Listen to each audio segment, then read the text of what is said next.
Hello and thank you for tuning in. In this video, we're going to fly from Deming Airport in New Mexico to San Marcos in Texas.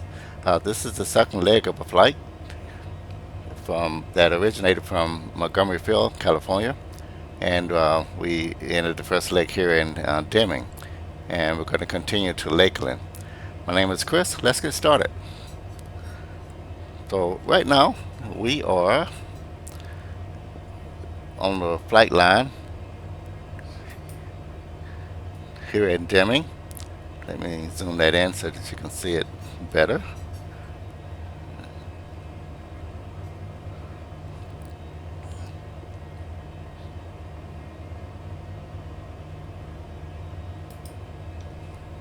There we go.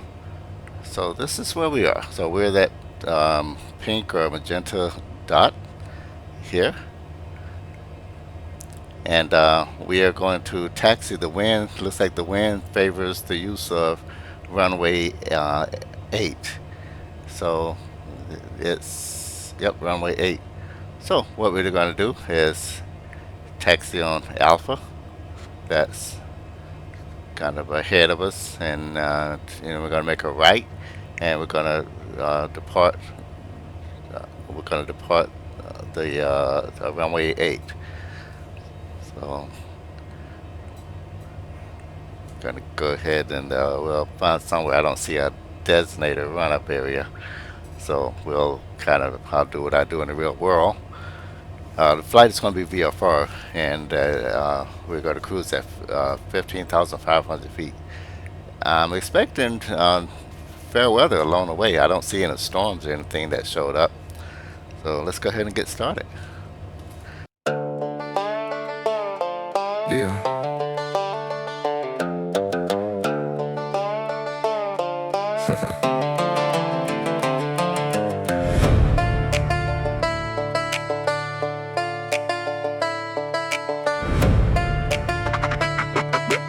Women, traffic, diamond Romeo, gone.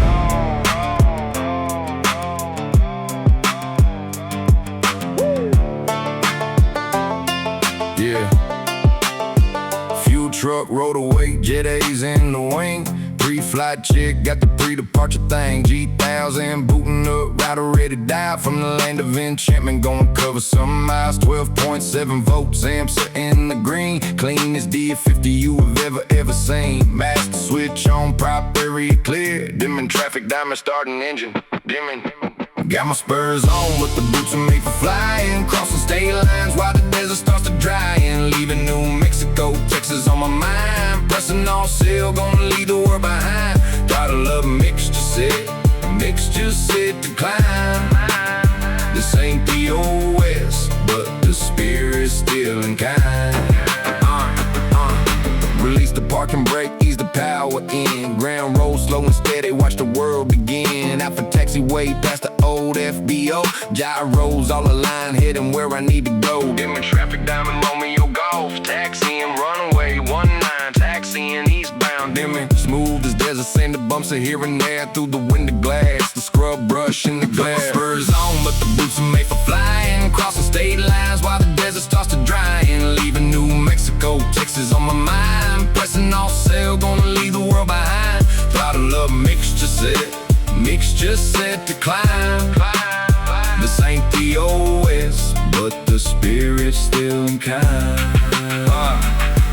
Hold short of the marker, run-up checks begin. Max check, left and right, the props within. It spin, cycle through the systems, vacuum amps and volts. Enunciators testing, no cautionary boats. Oil temp is climbing, pressure steady green. The smoothest run-up that I've ever seen. Dimming traffic, diamond Romeo, golf. Ready, runway 19, departing eastbound. Dimming. Time slows down when you're sitting on the edge. The asphalt stretching forward past the desert head. Seat belts, double check the iPads locked and loaded. The flight plans in my head, the waypoints all exploded. Flaps set to take off, trim is neutralized. One last look outside while the engine's been advised. The sun is climbing higher, the shadows start to fade. This is the moment, man, the reason that I stayed. Got my spurs on, but the boots are made for flying. Crossing state lines while the desert starts to dry. And leaving New Mexico, Texas on my mind. pressing off sail, gonna leave the world behind. Throttle up, mixture set, mixture set to climb.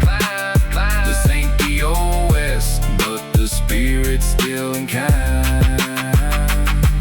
Deming traffic. Diamond Romeo Golf. Rolling. Runway 19. Departing eastbound. Deming. We going east.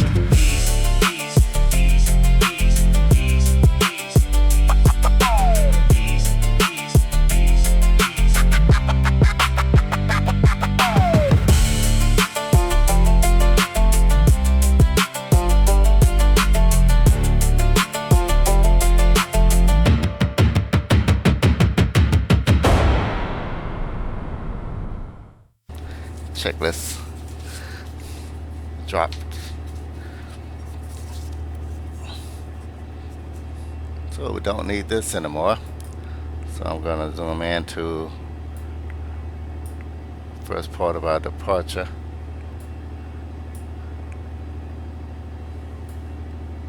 And this is where we are. We're holding, not quite holding short, runway 8.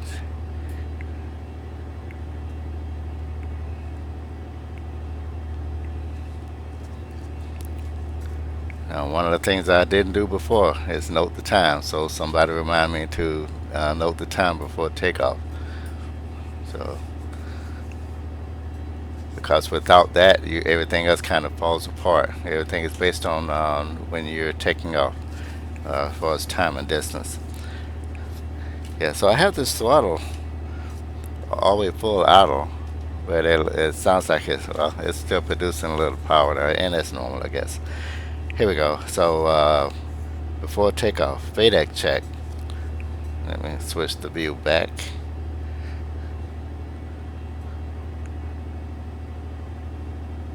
So I actually try to play with some buttons to get some things automated, and that's part of the do-it-yourself. Trying to get things tweaked a little bit where you can you kind of make things so you build it, you know how it works, and it's easier to, theoretically anyway, easier to fix or quicker to fix. So got you.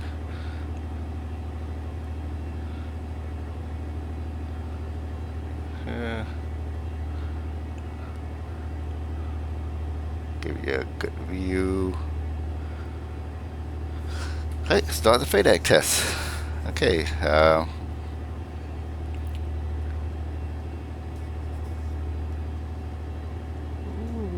Yeah, this is a little different there. So I modified the checklist also.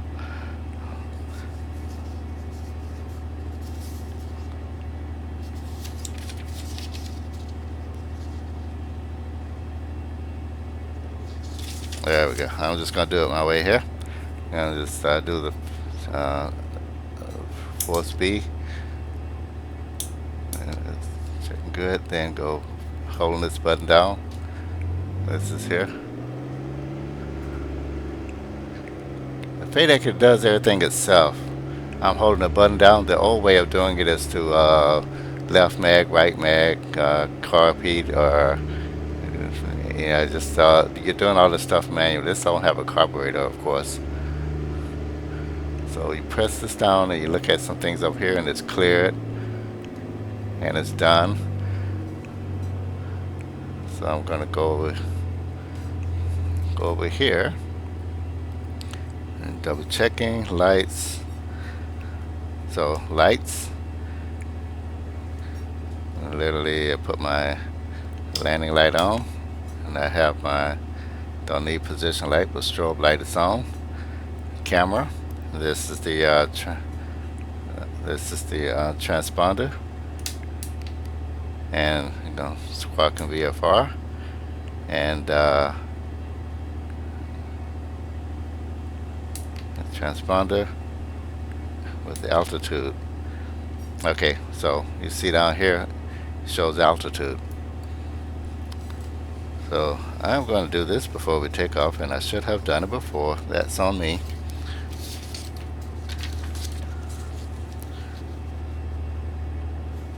So the ASUS is 118.25528.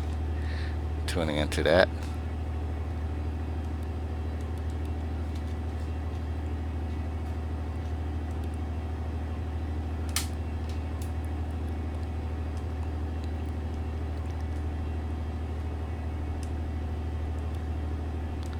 Actually, I'm going to do this.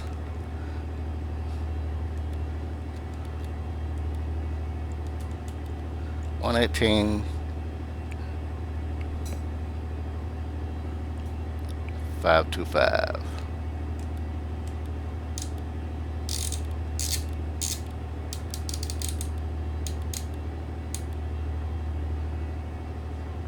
Then put this over as primary.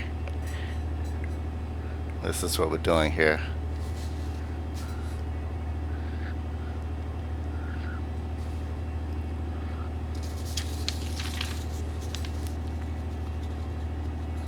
Then I come over here and I put in COM2. Not for the mic, but here. Weather observation, Deming Municipal. Wind 100 degrees, 7 knots, variable 080212, gust 17. Visibility more than 10 miles. Rain. Sky conditions, few at 4,700. Scattered at 4,900. Scattered at 7,600. Temperature 22.7. Altimeter 3018. 3018 for the altimeter. Automated weather observation, Deming Municipal. Wind shear alert. Wind 100 degrees, 7 knots, variable 080212, gust 17. And Visibility more than 10 miles. Rain.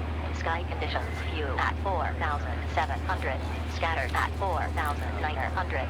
Scattered at 7,600. Temperature 22.7. Altimeter 3018. so we don't have to worry about. Automated weather observation, Deming Municipal. Wind shear. Okay, so we have scattered and few clouds. So few clouds, those are those straggler clouds that you see every now and then, but they're like not quite, just like little small cloud puffs. We don't have to worry about that. That's not going to affect us. Let's get a move on. So we're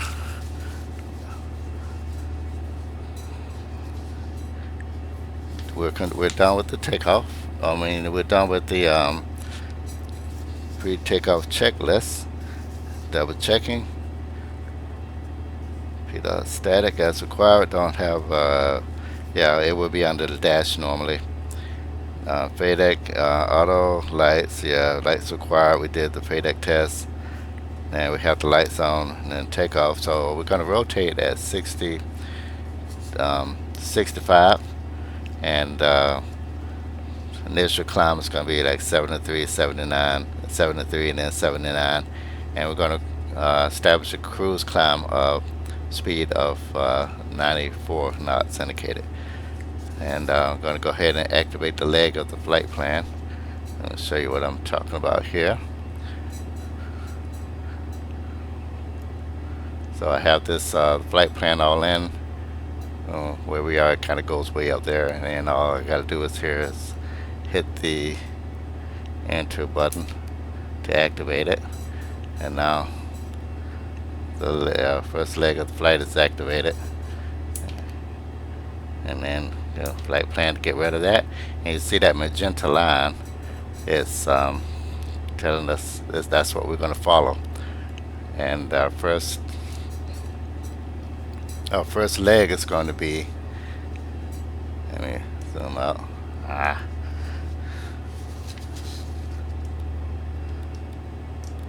So this is us, and this is our first leg. So gonna zoom out so we can see what's going on. Okay, let's go ahead and do this. Make the screen look normal.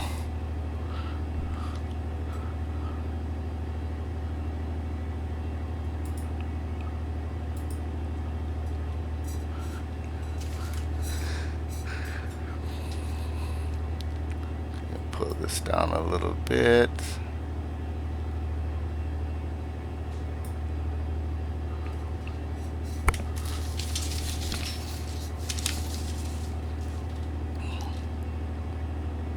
Okay, clear on the right, clear on the left. Brakes release.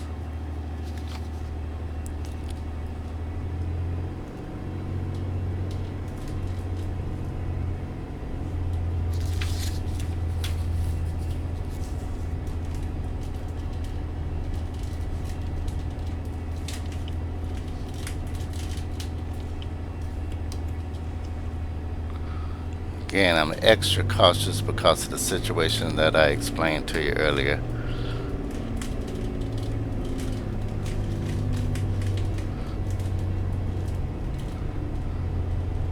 Crossing the line, you notice a double solid line that you don't cross. I'm looking on the right and it's cleared.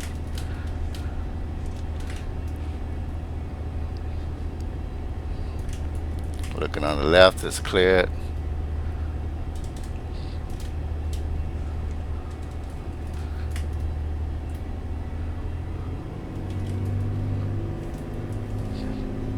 And just remember the time.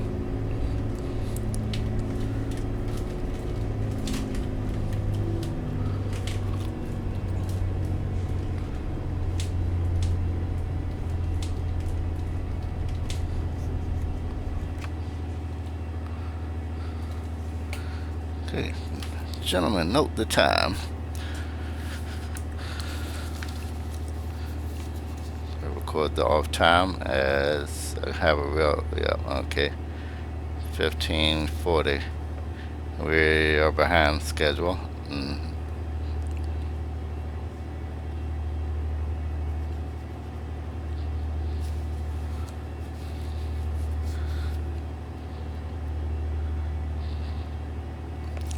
So it's going to be around about 7 o'clock when we arrive. But let's go ahead and do this.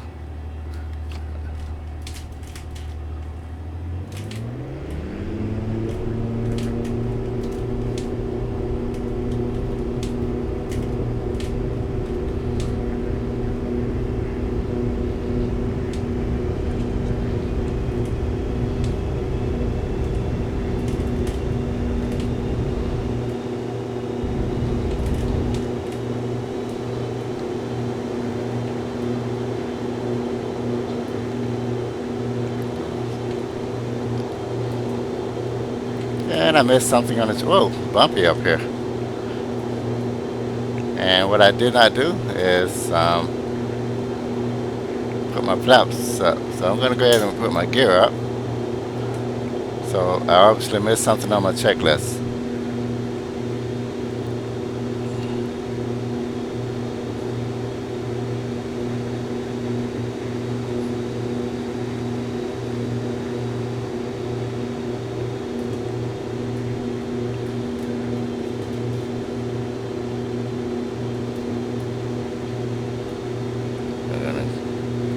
Go ahead and hit the autopilot. Let's see, nav and the autopilot.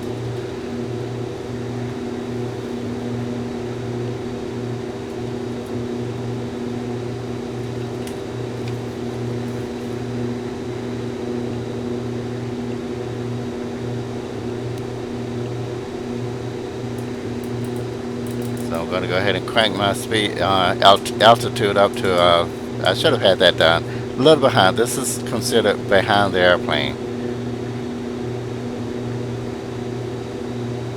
And let's see. And then vertical speed.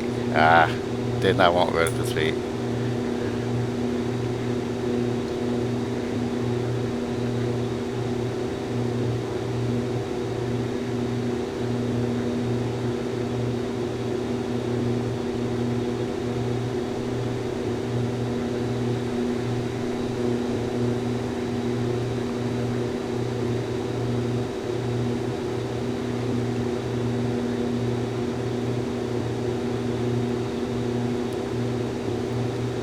Get some nose down.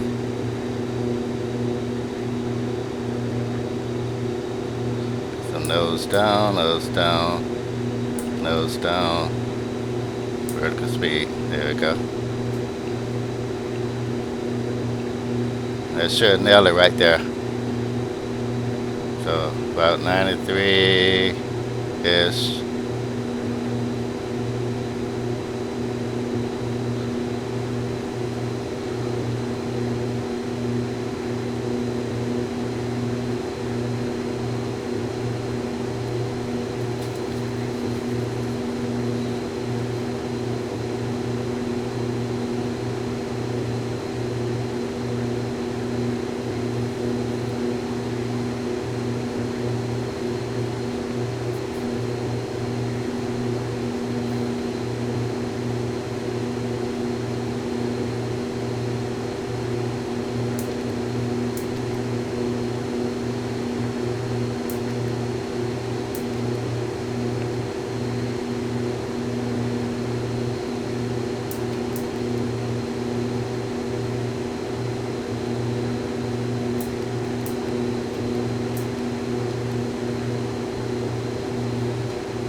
So we're departing out of Deming, New Mexico, and off our right wing tip, it's interesting view there. Those are the Florida mountains. Let me go ahead and yeah, off to the right, those mountains off to the right, off of our wing, those are the Florida mountains. Not quite sure how they got the name Florida mountains because Florida is pretty flat. Um, what I've heard referred to as Florida mountains is the antennas. They have lots of antennas and they're hard to spot in flight.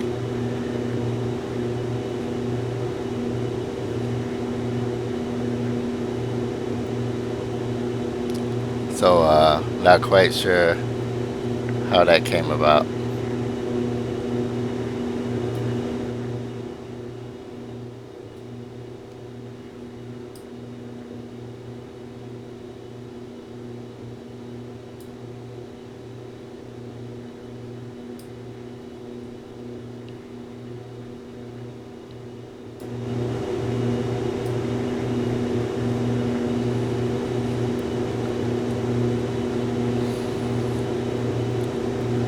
So fun fact, this area is tied to Butterfield Overland, the Butterfield Overland mail route. The stagecoach line that carried the U.S. mail across the nation came through this area, and that was before the Civil War. And you're literally flying over the Old West.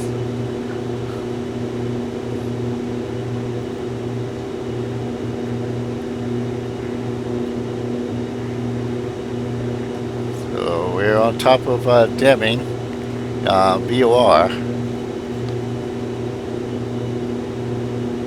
And I'm gonna put play some music that's appropriate to the area that we're in. I hope you enjoy it.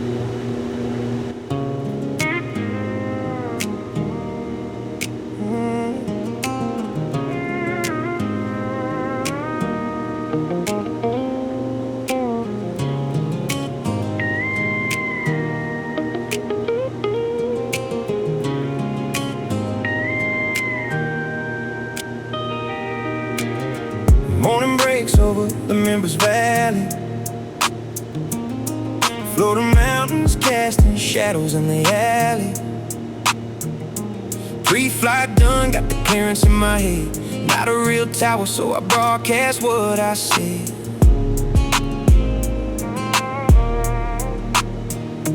Jet A's warm, oil temps in the green.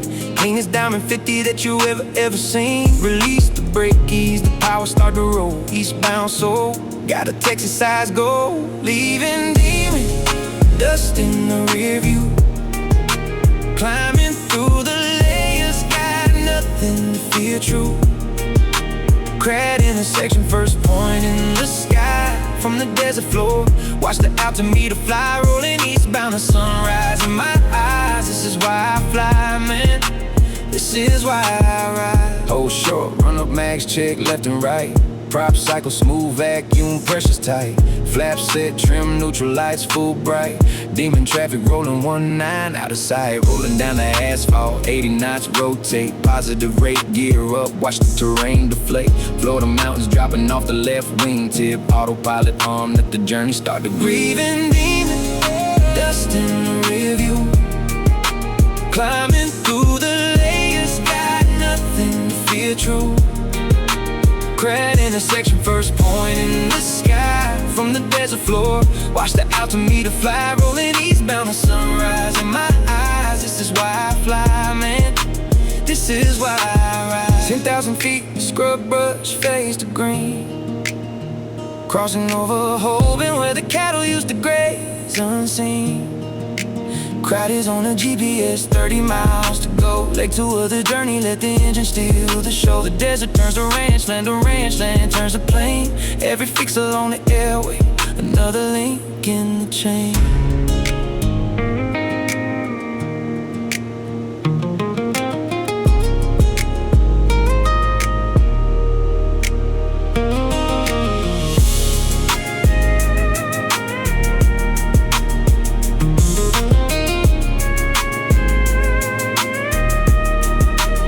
Level at 15.5, the winds are out the west. Ground speed creeping, flying at my best. CRATT coming up the first mark on the list. Every waypoint passed is a worry that I kissed. The DA-50's humming, burning jetted clean. From New Mexico to Texas, paint a western scene. Leaving Deming, dust in the rear view. CRATT behind me, nothing left to fear, true. Eastbound soul, Texas on my mind. Rolling through the morning, even the desert behind.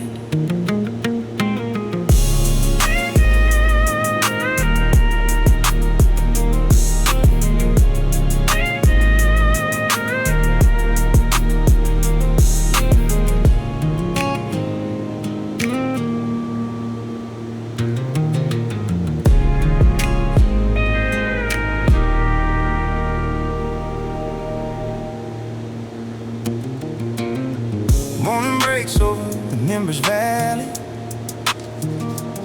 Florida mountains casting shadows in the alley. Pre-flight done, got the clearance in my head. Not a real tower, so I broadcast what I see. Jet A's warm, oil temps in the green. Cleanest diamond 50 that you ever seen. Release the brake, ease the power, start to roll. Eastbound soul, got a Texas size goal. Leaving Deming, dust in the rear view. Climbing through the layers, got nothing to fear, true. CRATT intersection, first point in the sky. From the desert floor, watch the altimeter fly. Rolling eastbound, the sunrise in my eyes. This is why I fly, Still in the same general area. This is why I hold short, run up, max check left and right. Prop cycle, smooth vacuum, pressure's tight. Flaps set, trim, neutral, lights full bright. Deming traffic, rolling 19 out of sight. Rolling down the asphalt, 80 knots, rotate. Positive rate, get up, watch the terrain deflate. Florida mountains dropping off the left wingtip. Autopilot on, let the journey start to grip. Leaving Deming, dust in the rear view. So we're up in, Climbing through the layers, got They're in our target altitude, so we're up around 4,000. Now these things are starting to get a little down. So I am going to pull. This is why I ride 10,000 feet, scrub brush fades to green. What I'm trying to show you is cattle used to graze on scene. CRATT is on the GPS, 30 miles to go. Back to where the journey engine steal the show. The desert turns to ranch land, the rangeland turns to plain. Every fix along the airway, another link in the chain. Here, I don't know if you can see it. Here we go. So there's a little knob right here. Level at 15, I'm gonna pull this. Ground speed creeping, flying at my best. CRATT coming up the first mark on the list. That enabled the oxygen. That turned on the oxygen. The D-850's humming, burning jet clean. From New Mexico to Texas, pain western scene. Leaving so we are level at 15,000. Coming up on, should I say, coming up on 15,500. Eastbound soul, Texas on my mind. Rolling through the morning, leaving the desert behind. Morning breaks over the Members Valley. Florida mountains casting shadows in the alley. Pre-flight done, got the clearance in my head. Not the real tower, so I broadcast what I said. Jet A's, warm oil temps in the green. Clean as diamond that you ever seen. Release the brake, ease the power, start to roll. Eastbound, so gotta exercise, go. Leaving the dust in the review. Climbing through the layers, got nothing to fear. True CRATT intersection, first point in the sky. From the desert floor, watch the altimeter fly. Rolling eastbound, the sunrise in the eyes. This is why I fly, man, this is why I rise. Whole short runner, mags check left and right. Prop cycle smooth, vacuum pressures tight. Flaps set, trim neutral, lights full bright. Dimming traffic, rolling 19 out the sight. Rolling down the asphalt, beating out.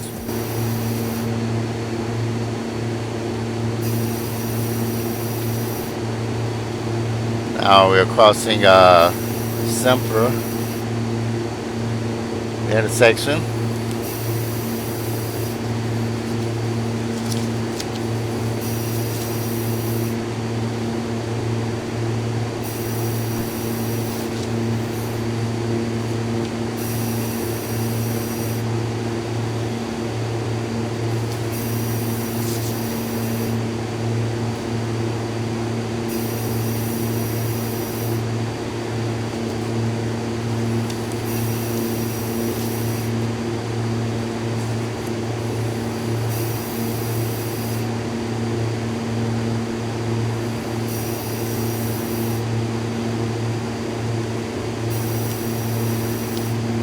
So, still in that vast area, and that Florida mountain area. So, you hear that breathing noise. It's not Darth Vader. It's actually the oxygen system. It's simulating the oxygen system. Breathe as we were here if you had the mask on.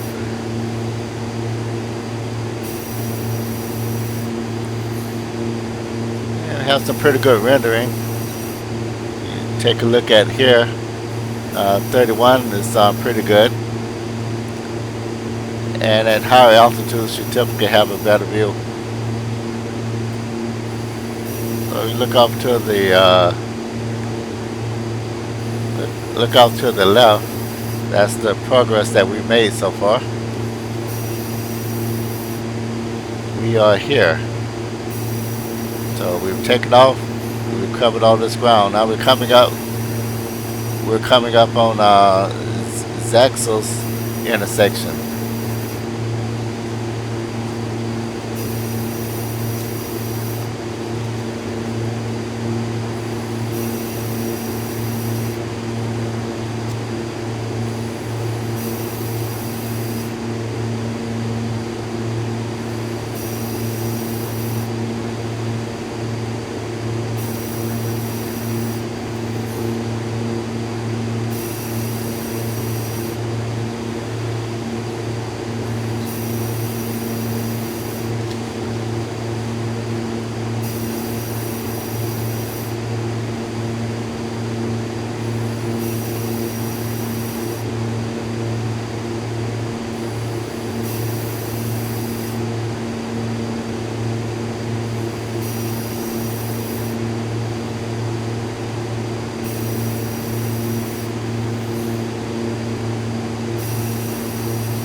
that's CRATT intersection that we're crossing now.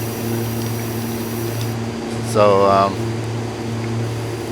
so we're tracking the Victor Airway 94. So what that is, what's unique about that is, yeah, we're kind of high and we have some clouds between us and the ground. We can't see all the details. And that's referred to as the highway in the sky, heading towards the Texas border.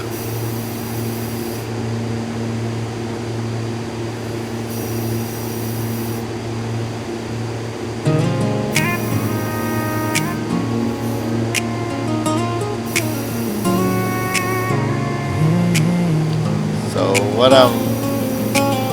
let's do this here.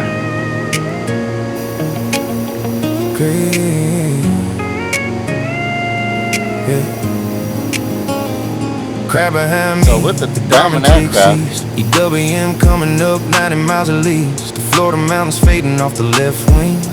There's a floor stretching, not a single soul thing. The V94 highway painted in the sky. Every fix along the route, another reason why I built this cockpit, chased this aviation dream. Flying over HOBAN where the cattle used to graze unseen. Ghost towns below me, crosswinds in the wide, from the land of enchantment, pushing through the squatter. CRATT to EWM, the border's drawing near. Texas on the horizon, the reason I am here. Dust devils dancing on the valley floor. This is what I built this rig for. Ooh. And nothing more. HOBAN's off the nose, now a ghost town name. Catholic priest on horseback, burning through the flame. Reverend Joseph HOBAN serving parishes alone. Now it's just a waypoint buried in the garment's bone. The railroad spur is buried, the cattle trucks are gone, but the air was still alive and the engine carries on. Passing over history 2 miles above the ground. Every section line below me a story. So as we cross the state line, we're entering the Trans-Pecos region. Now, this was Texas's last frontier. It was lawless, rugged, and the site of the famous Horsehead crossing on the Pecos River is where cattle. That was the location of the cattle drive crossing, or the cattle drives. So of course you can't see any of that from here, but that's where we are.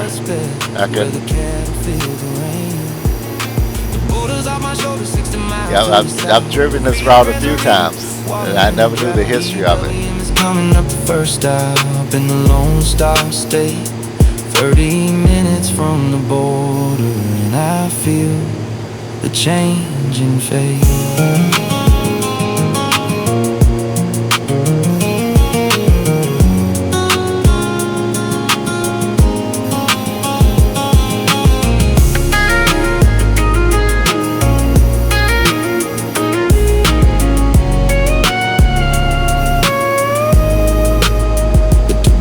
Getting flatter, the colors turning brown. Crossing into Texas, the biggest little town. EWM on the GPS, 10 miles out, entering the Lone Star State without a single doubt. The DA-50 is humming, the Jet A's burning clean, from New Mexico to Texas.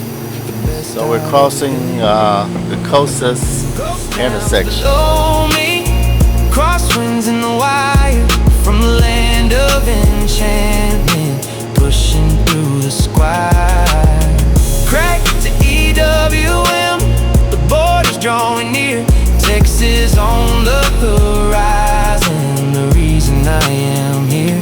Dust devils dancing on the valley floor. This is what I built this rig for. And crossing the town of Male. Crossing into Texas, EW inside. Ghost towns fading. Everything's And that's us crossing the Molly intersection.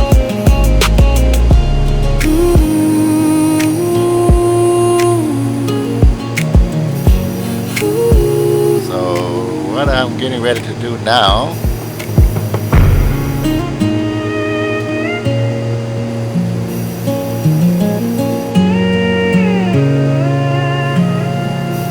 is I'm going to turn this knob here on virtually with a physical knob, because what's going on is this is normal. Notice the fuel off balance. So that's normal for a Diamond aircraft. You have to really manage the fuel compared to some other aircraft. Let me make sure this gets in the screen. So this is our fuel state here. Now what the trick to it is, the last flight I had some questions about that, because it's been a while since I needed to fly far enough to worry about the fuel management, and I just kind of used the iPad actually. So here I just wanted to get it right. So what I'm doing is turning a knob here, the fuel transfer knob, and you'll notice up here it'll show that fuel is being transferred. So I'm turning a knob on, and I'm actually using I just want to get the cursor away from it to show you that it's responding to the knobs that I have. So turning it on, and then you have fuel transfer here. Now here's the key to that. The key is okay, fuel transfer. Here we go. I don't know if we had that on the screen before, but I may have had you on the wrong screen. So this is the fuel transfer that I was talking about. Indication. Now what's happening is it's transferring fuel at about 60 gallons per hour. Fuel burns, this aircraft is burning about 10 gallons per hour, 8 to 10 with my power setting, yeah, somewhere in there, 8 to 10 gallons an hour. So with this switch on, transferring the fuel at 60 gallons per hour. That's what I heard. I didn't hear that from an official source. Haven't been able to actually fly a Diamond aircraft. Someone can, if you have some comments there, if you have any pointers for me, please do let me know.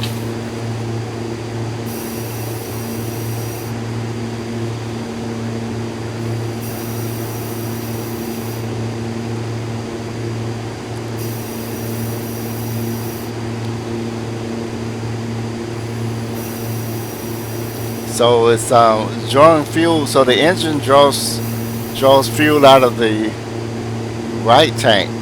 I'm sorry, the left tank. And but the so the right tank acts as sort of an auxiliary.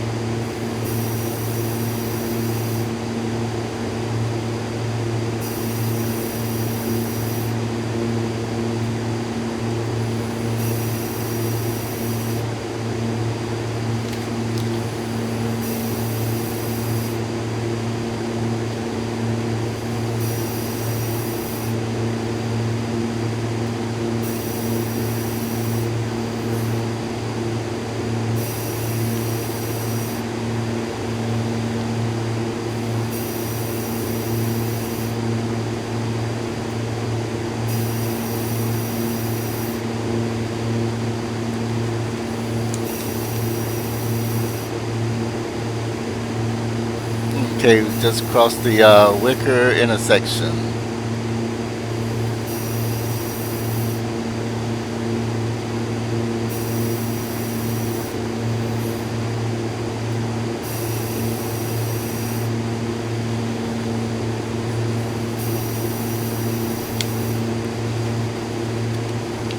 Okay, so I'm gonna show you here what the fuel is doing now. Zooming in, zooming in. You see now the fuel is pretty even. So Yep, so I don't want to drain the right tank dry. So I'm going to go ahead and go over here. The fuel is balanced now, and I'm going to use my physical knob that I installed on the sim. It was meant for turning turning the settings, changing the settings on the washer. So turning it off, and that indicator light for the fuel transfer is off. So now I just continue to keep an eye on it.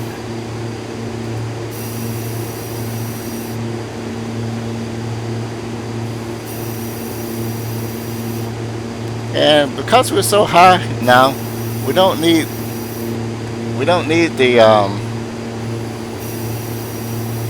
the landing light. So I'm going to go ahead and use my physical switch here and turn off the landing light.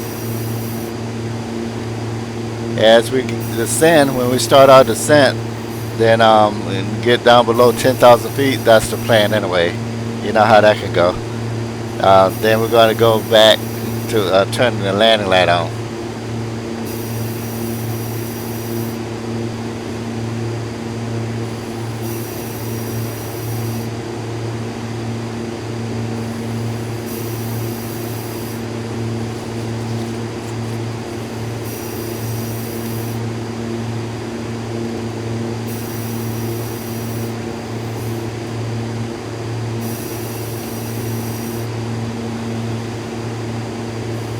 Okay, we're crossing the Waytex intersection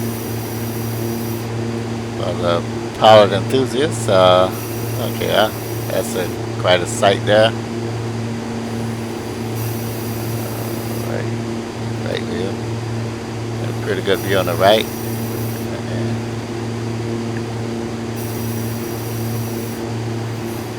And I see some greenery out here, some sign of civilization.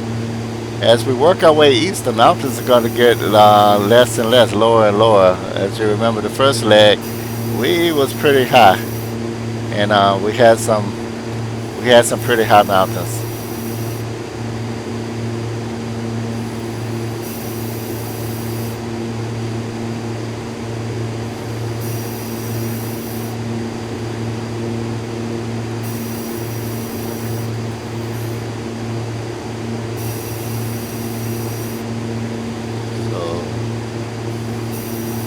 This is where we are now.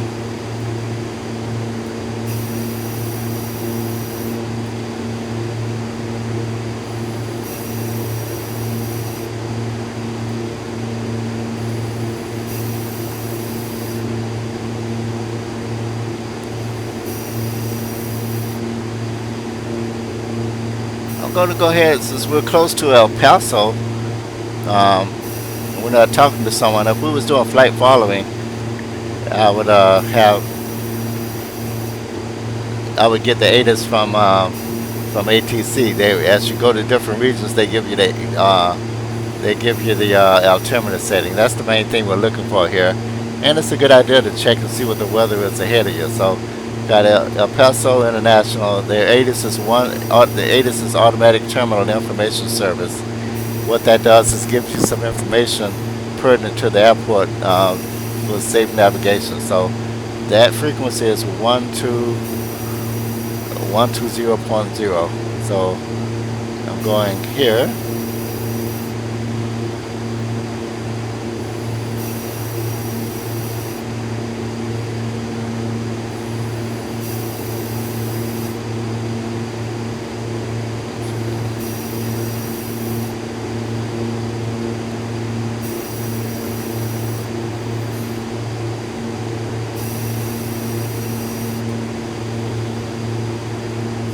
So this is what we're doing. And now the last leg of this flight, you might recall I had some problems. I had some problems with the knobs on here, so should be good to go now. So what did I say? 120.0. Yeah, 120. Here we go. 120.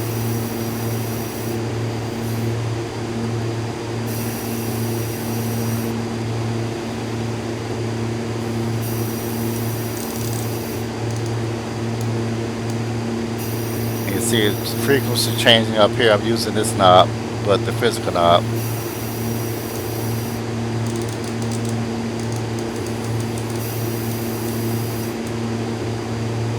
Then I'm gonna hit the toggle button to toggle it over. Now this is the main frequency.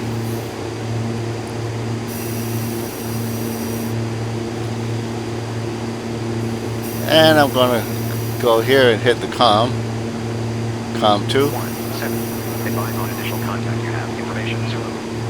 So information Zulu. El Paso International Information Zulu. 2145 Zulu. Arriving runway 08 right. Departing runway 08 right. Wind 080 degrees 5 knots. Visibility more than 10 miles. Sky conditions view at 5,000. Temperature 19. 2.4. Altimeter 3017. Advise on initial contact. So 3017. El Paso International Information. So this information here. 3017. I'm gonna let it play one more time. Wind 080 degrees 5 knots. Visibility more than 10 miles. Sky conditions view at 5,000. Temperature 19. 2.4. Altimeter 3017. Advise on initial contact. You have information Zulu. So if I needed to call them up, I would actually I'm gonna click this away. Oh, you know, let me listen to that weather one more time. 08 right. Departing runway 08 right. Wind 080 degrees 5 knots. Visibility more than 10 miles. Sky conditions view at 5,000. Temperature 19. 2.4. Altimeter 3017. Advise on initial contact. You have information Zulu. Okay, so good weather. Just a few of 5,000. It's yep, the clouds are few and we're well above them. So we can look down, and one of the basic rules of thumb there, if you're flying along and trying to figure out what is this weather, is it overcast to be obvious? You can't. It's completely socked in with a solid cloud layer. But then you get into these smaller clouds. You get into broken, where you can see down through the clouds, but then not that good. You know, you may have, it's not enough to make out where you are. But then if you can look down through the clouds, that's the broken, the second one I mentioned, where you can look down and some holes in the clouds. That's broken. It's a percentage wise, but I use this rule of thumb. And if it's scattered, you have some clouds, but you can see down through them enough to be able to determine your position, your situational awareness. So that's how I'll determine it. And then of course, few is even fewer than that. It's just the scraggler clouds. I've actually flown through into a what they call a few. We're talking something like a big piece of cotton candy, and I broke that cloud up. So I wasn't actually in. I broke it up as a student pilot way back when, and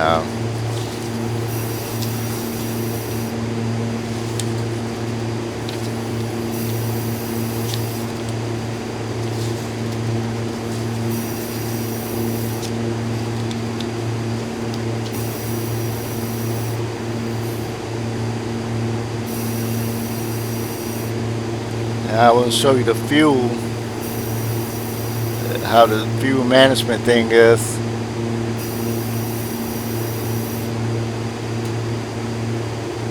So when I switched the tanks before, it was they might be about the same. It wasn't that long ago. Never mind, belay my last.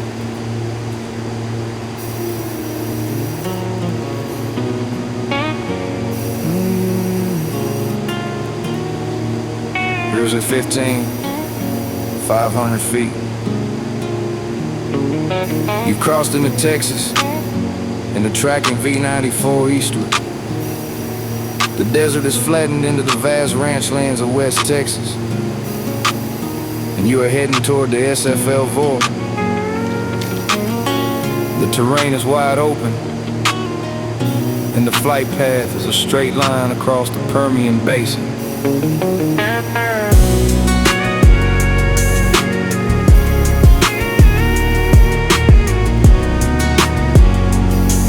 Yeah. This is gonna be a long stretch. Our next crossing is gonna be the Salt Flats VR, but we have a long ways to go. Too fast. V94 painted on the GPS arc. Every mile that passes puts me closer to the mark. The Permian Basin underneath my feet, where the oil fields pump and the highways meet. The flatlands sing a lonely song. 80 miles and rolling on from EWM to SFL. And this diamond that I built myself. The road below is just a line. Airways, a friend of mine, leaving dust and taking flight through the Texas morning light. Waypoints in the garden like a string of desert pearls. Seminoles waiting at the end of all the worlds. The terrain is so level you can see the curvature. 100 miles of nothing, just the rhythm and the blur. The cattle tanks are silver in the rising sun. Every windmill turning, every race is being run. This is the kind of flying that they wrote the ballads for. A straight line. Alright, have me worried a little bit. So that's where we are now. We're kind of in the area there of the we're passing over the HOBAN, Texas. We did a while back. We're still in the area. So that's the area of the ghost town, named after a Catholic priest, Reverend Joseph HOBAN, HOBAN. Okay, so he traveled. What this priest did was he traveled by horseback and trained to serve remote parishes. And could you imagine that today? Let's see, who would be motivated enough to get on horseback and cross this vast territory to preach the gospel? So since then, the town was abandoned. And that was decades ago, of course.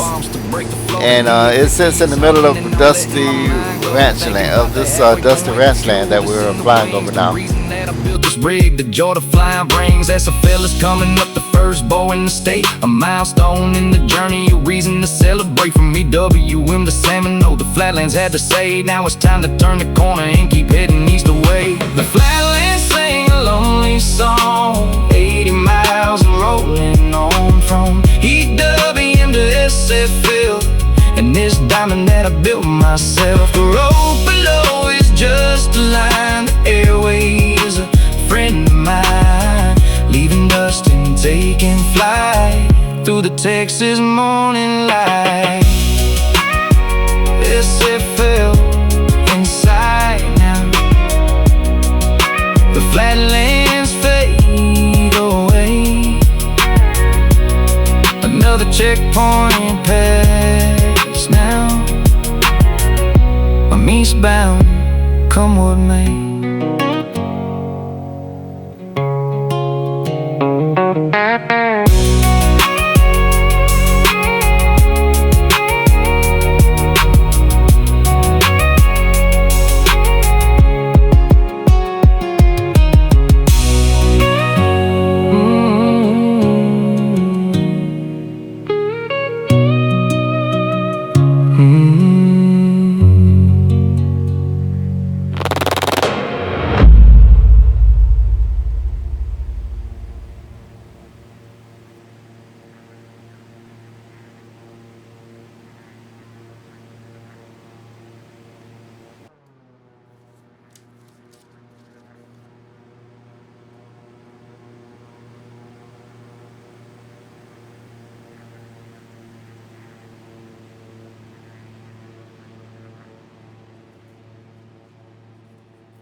Keep an eye on the fuel tank here, and it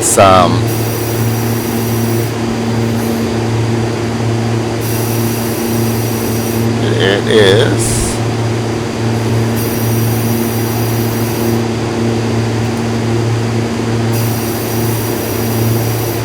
Okay, you notice, remember I mentioned the fuel is fed to the engine from the left tank. And so it's creeping down a little bit. The more even you keep it, the better. When I will fly Piper aircraft that had the option of a left or right tank, I would always choose the, I put it in my nav log to switch every 20 minutes or so in flight. No more than 30 minutes. Because you can really tell. There's some times where I delayed in doing that, and you can really feel the difference, like a left or right turning tendency in the direction of the fullest tank. So here, this isn't bad. And I said before, I believe that it's a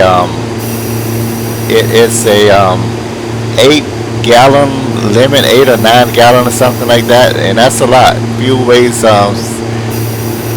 pounds a gallon for avgas. Diesel is a little more. I haven't flown diesels a lot. I haven't flown diesel jet fuel aircraft at all, except, well, okay, I may have got some stick time in the military aircraft. Can't confirm or deny it. But I am going to go ahead and hit this fuel transfer button.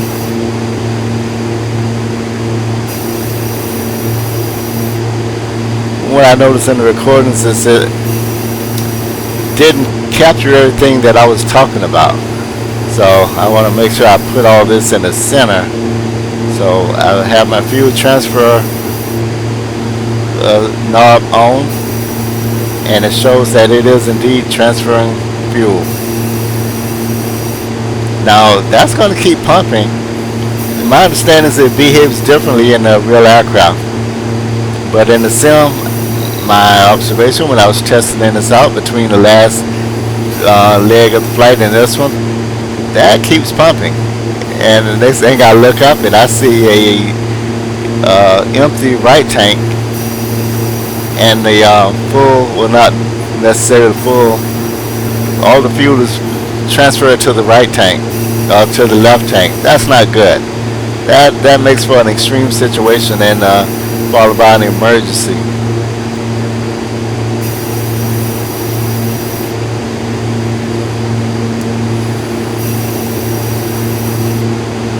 So here's some buttons here that I need to master. Having never flown into icy conditions, I haven't messed with this. So I'm going to brush up on these, the de-ice system on the plane. Now all of these buttons and knobs work on the flight sim. All of them except for this one, the prop de-ice. I can just turn it on. But why? You know, what do we have here? Okay, so we're up on Salt Flats. That's SFL VOR. We're crossing that.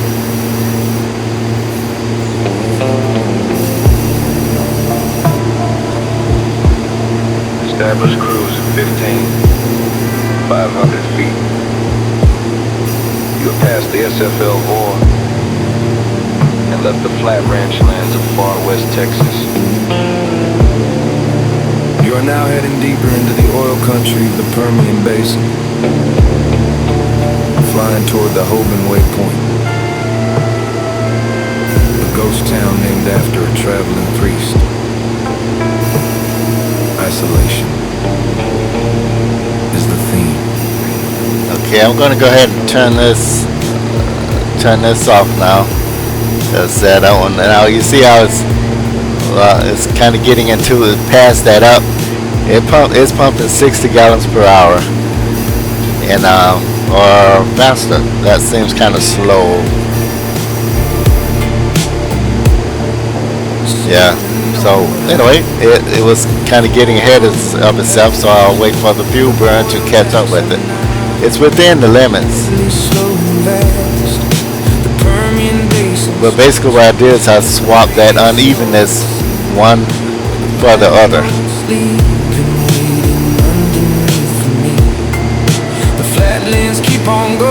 And another thing I'm doing here is monitoring the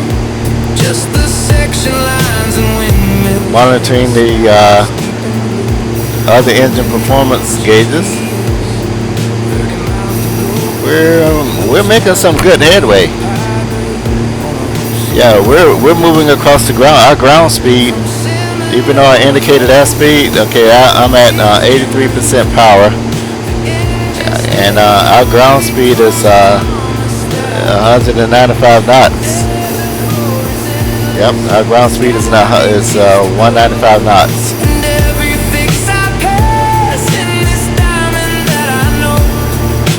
Show you where I'm getting that from.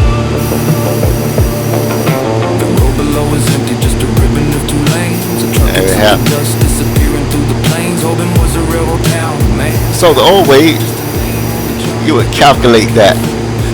So this is indicated. This is what you would get: regular, uncalibrated air going into the PDOT. It shows 133 knots, 133, 34, and when you calculate the atmospheric, compensate for the atmospheric condition, temperature, dew point, humidity, pressure, altitude, then you're moving through the air at 170 knots. Then further calculations shows that you're actually moving across the ground. Well, this is not further calculations, but we obviously have a tailwind. So this is really good. One of the things I'm waiting to do is check the news periodically to get a yeah, that's what I'll do. I'll check the weather for a low jet stream. In hurricane season, if I remember correctly, hurricane seasons, the jet stream can drop down as low as 14,000 feet.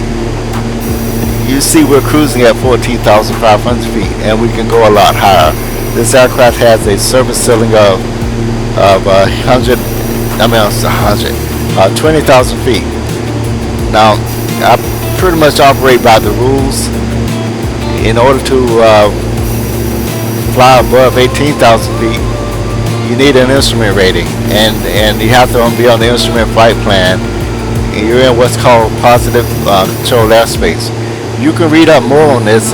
Go to the FAA site and just do a search on Aeronautical Information Manual and Federal Aviation Regulations.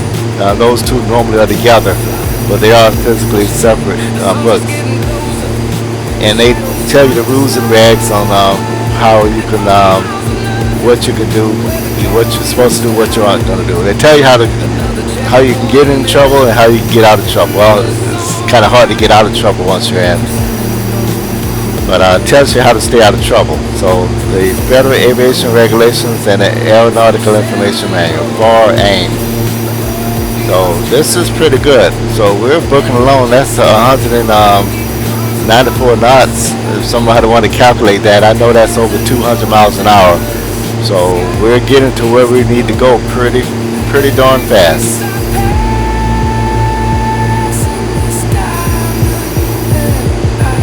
And I don't have a problem with that.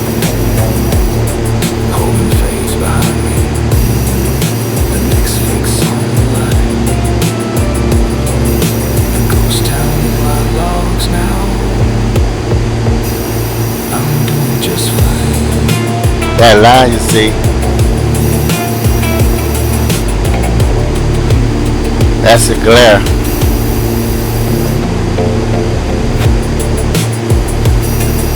That's the glare through the window. So we're heading east, and it's about 5:30 local time where I left. So the sun is setting, and we're speeding up that process.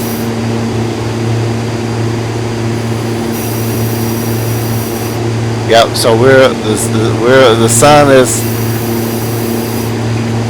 heading west to set, and we're heading east. So it's going to get darker. Yeah, it's going to get darker faster because we're going into where the sun is already set. It's at some point. I remember making a trip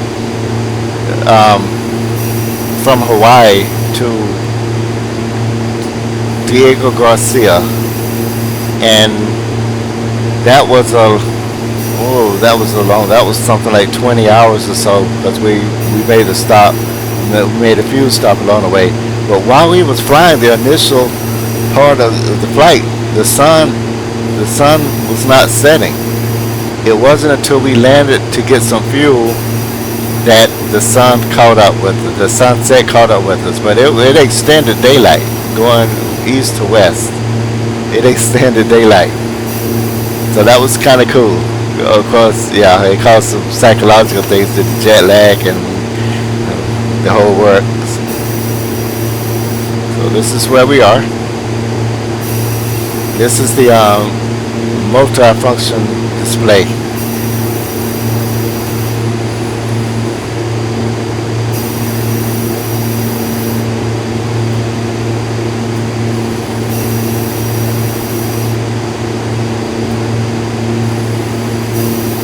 Now, let me see what we can see. I don't know.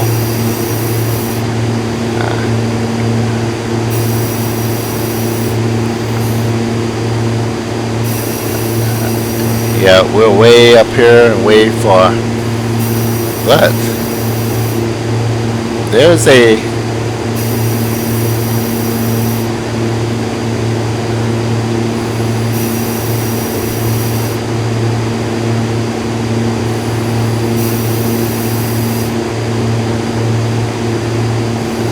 rocket center. There's the Van Horn.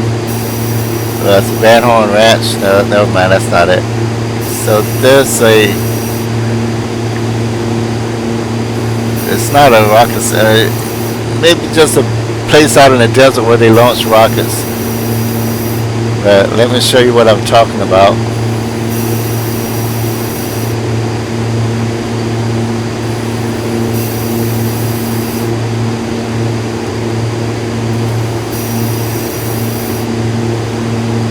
So we're here, and that's many miles away.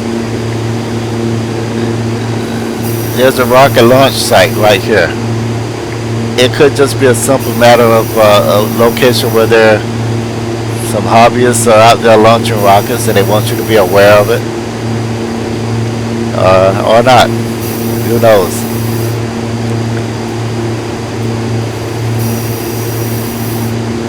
Now, one other thing I want to point out, I pointed it out in the last video, but this is we're on the airway, or like a highway in the sky. In this case here, Victor 22, Victor Airways, Victor Airway, and this is us. Now, we're flying along this here, and that reminds me of another thing here.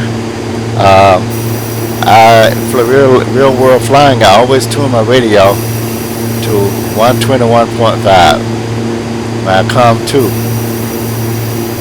So I'm going to do the same thing here.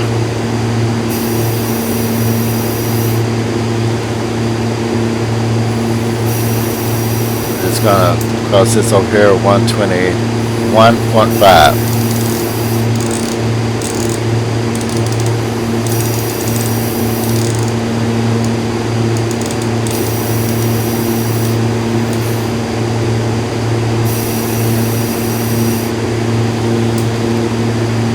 Alright, and then I listen. So, what I've done is switched us. Let me show you what I've done, and then I go back to the what I was going to mention.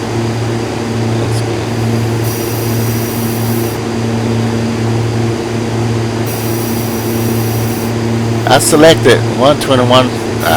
Get back here. I selected 121.5 on the radio, and then I have it. I have the listening listening, not the transmit, but listening on it. So if someone is having some sort of issue with someone, you have a down airman, fellow airman in this region,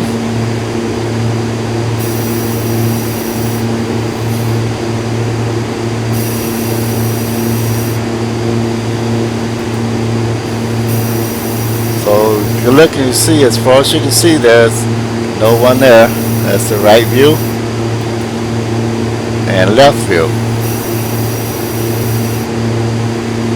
And you're looking at this chart, and this there's no yellow. Yellow indicates populated areas. Like here, there's a populated area.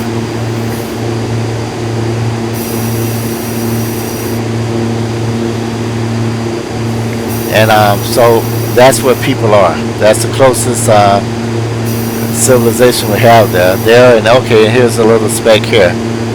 But if something happens, you go down out there, you got your radio tuned in, 121.5. That's the best hope that you have.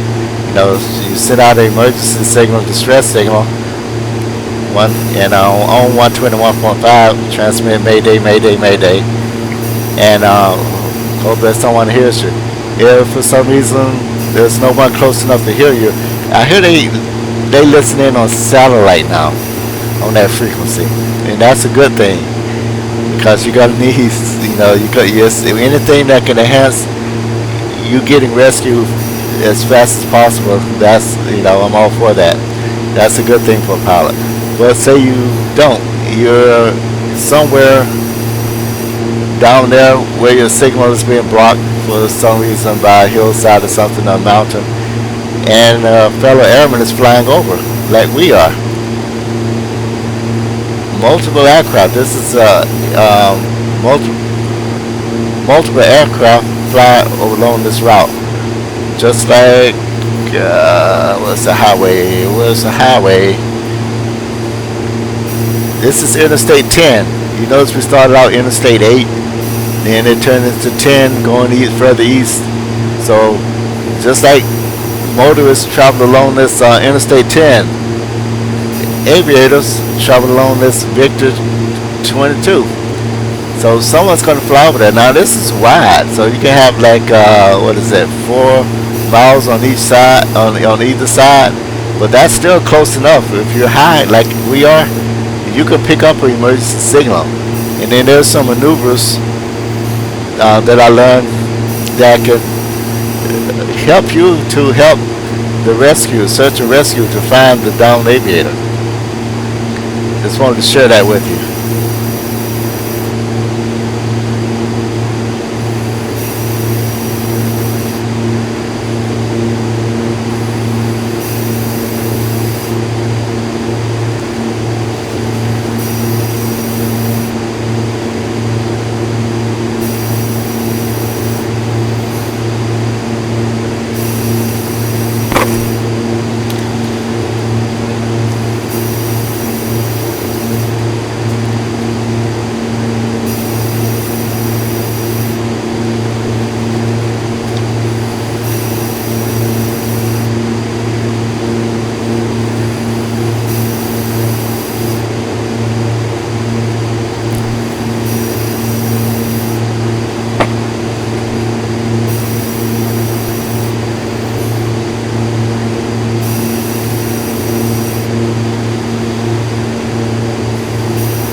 Okay, it looks like it's time to for some fuel management.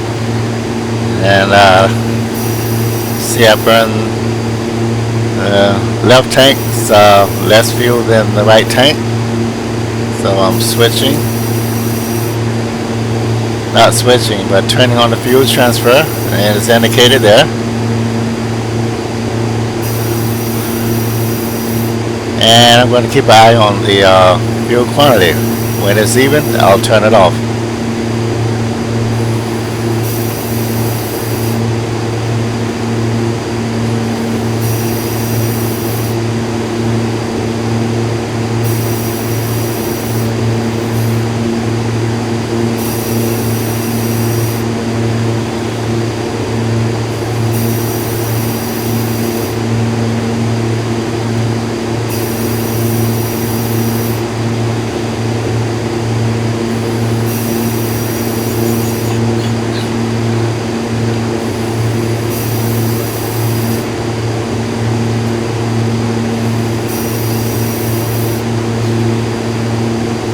Now this, as I may have indicated earlier there, this area that we're in is known as the Permian Basin. You can't see it because we're too high, but a few thousand feet beneath us is one of the largest oil fields in the world.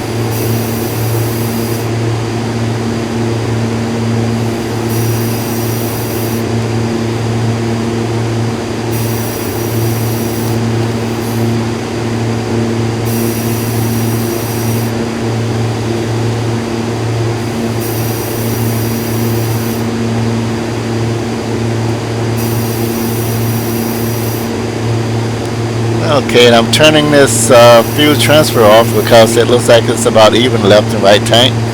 Turning it off. If there's any diamond pilots who has some tricks to, other than what I mentioned before, of real world flying on how to best manage the fuel in the diamond, go ahead and let me know. Let me know in the comments.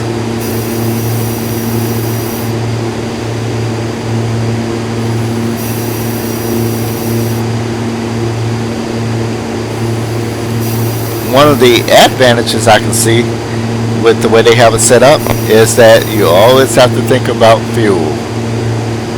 Yep, you always have to think about fuel.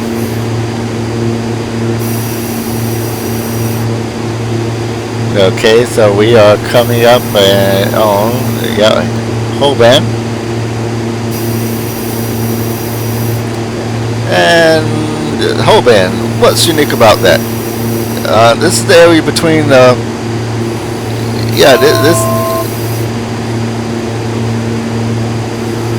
so let me get you back where you can see here.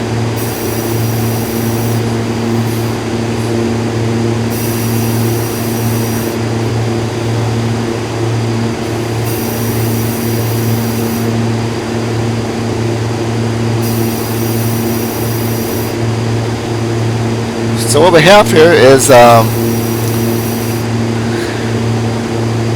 we're approaching Fort Stockton. So we're over actually Fort Stockton there, and it's in this area.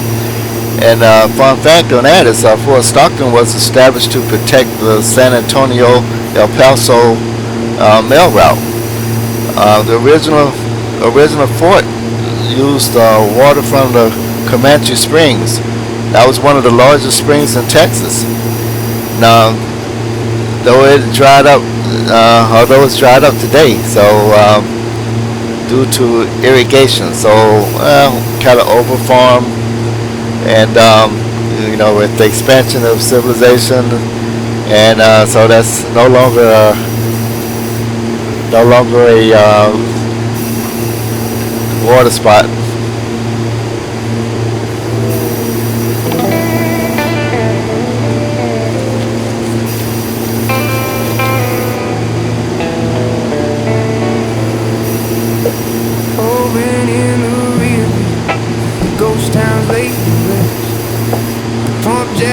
Slow goodbye, doing what they do best. The road below is in Interstate 10, a silver crawling line. The trucks are hauling cargo, keeping their own time. V-22 is painted on the garbage, glowing face. A highway made of waypoints cutting through this empty space. The A-50 is humming, the sub-bass rolls below. From one forgotten waypoint to the next one, nice and slow. Hoping to fall stock, flatland stretch for days. The bump jacks keep on nodding in the slow and steady way. Airway is my tether, Garmin is my guide. So I just noticed something. Oh, I am not okay. We are at 15,500 feet, but the altitude that's dialed in is 14,500 feet. Not sure how that happened, but let me fix it.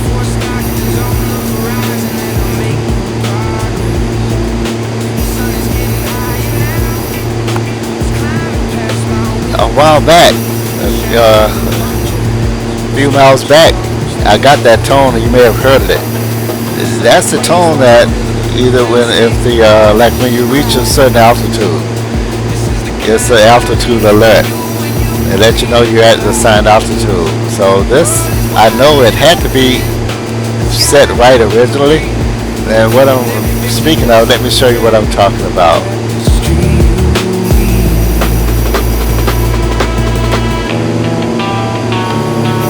There's that beautiful farmland again that I love.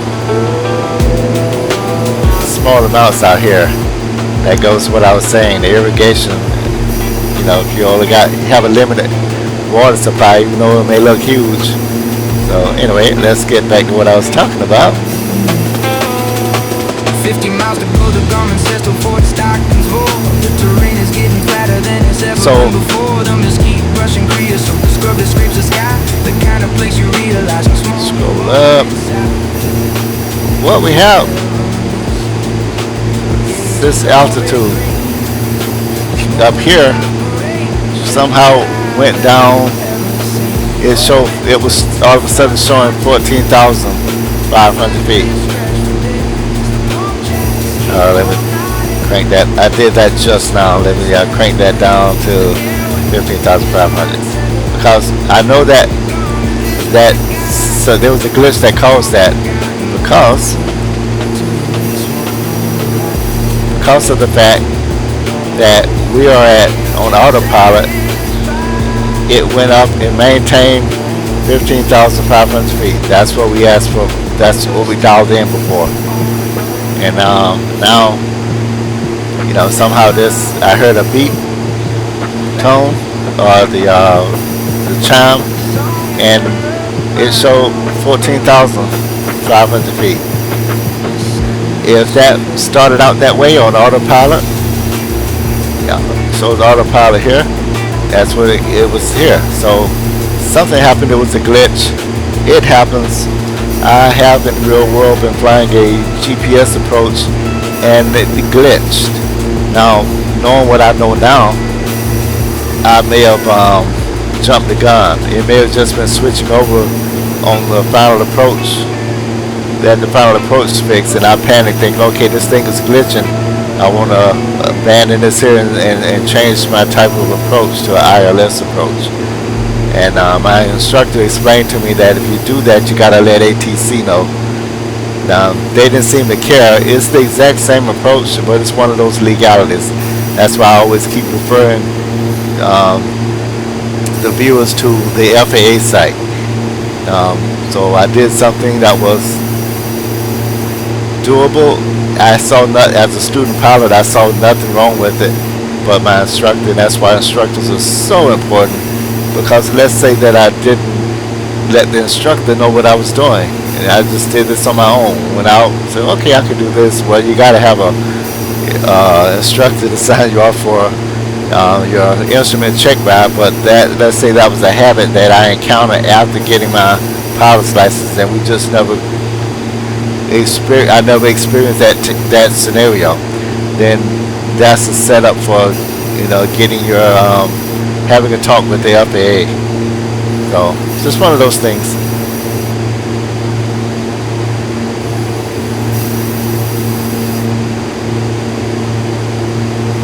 How's our fuel?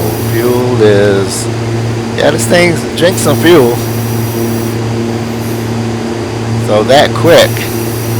And that's why I'm thinking the 20-second rule, not, which was 20, that would really be going through some fuel. But the 20-minute rule will apply here. So I'm going to go ahead and do the fuel transfer just because I'm on this subject. So here again, I want to try to get all this in the screen. Turning on fuel transfer, and right in this area you'll see it come on. Okay, all this area, and there's the fuel transfer. It lets you know that you're transferring fuel, and I guess that's why they did that. Red, it wouldn't really be able to use red because red is more like a warning. It's not informative. White text is informational. Kind of like the information signs. What is it on the highway? Blue sign with white writing, I think it is. That's informational. Like the park is this way, or the hospital is that way. Same way with the layout of the instrument panel. There's some the crucial stuff is going to have some other colors. Okay, we're turning, so this is why we're turning. Let me scroll over to here. And we're at our next checkpoint.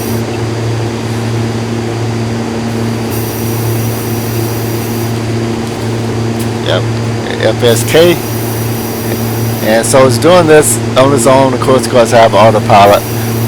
Going this vast distance, 3.5 hours, manual flying.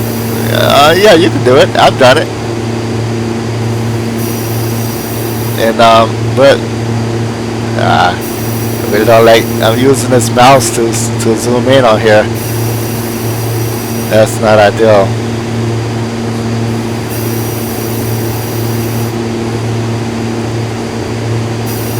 So what we're doing here is what this button here does. Let me see if it shows. So I don't want to do the mouse. I'm going to show you. I want to just turn it using the physical button that I have here. So the range. I'd rather use the right tool for the right job. That is a workaround. So in the flight sim world, you have some options that you don't have in the real world. So if I were to, let me make sure we establish first. I don't want to get ahead of myself. Whenever you change course altitude, there's some things you should check. Make sure you're all on course, and I appear to be on course. Pulling up the map, make sure we're tracking where it's supposed to on this. So it's two things. I use the multifunction to display on the GPS, and I'm using my navigation chart that's also has a moving map display on it as well, with some more details. It's actually embedded on the chart.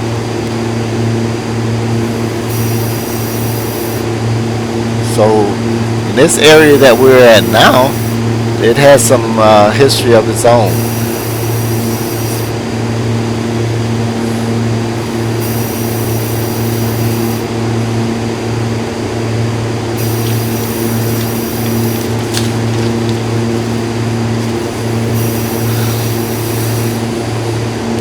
So we're flying over the Pecos River right now, somewhere in this area. I think about now. Let me see. I can blow it up and see it. I had problems finding that Pecos River before.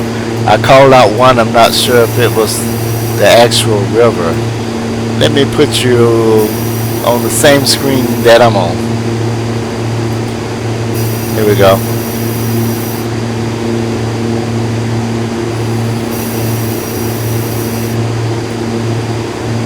So yeah, so I'm looking for the Pecos River somewhere around here. We wouldn't be able to see it. I see the Comanche Creek.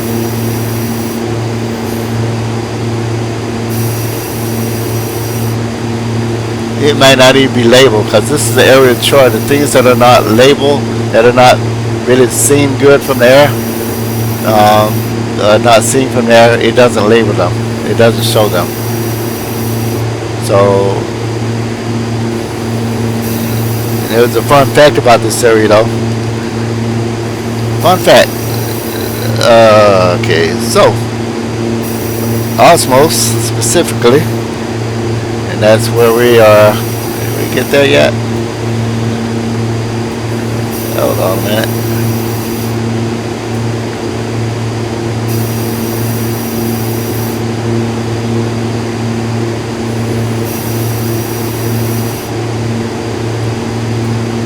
So we're not there at OZMOS yet, but we're approaching it. You know, so I'll maybe wait closer to that time.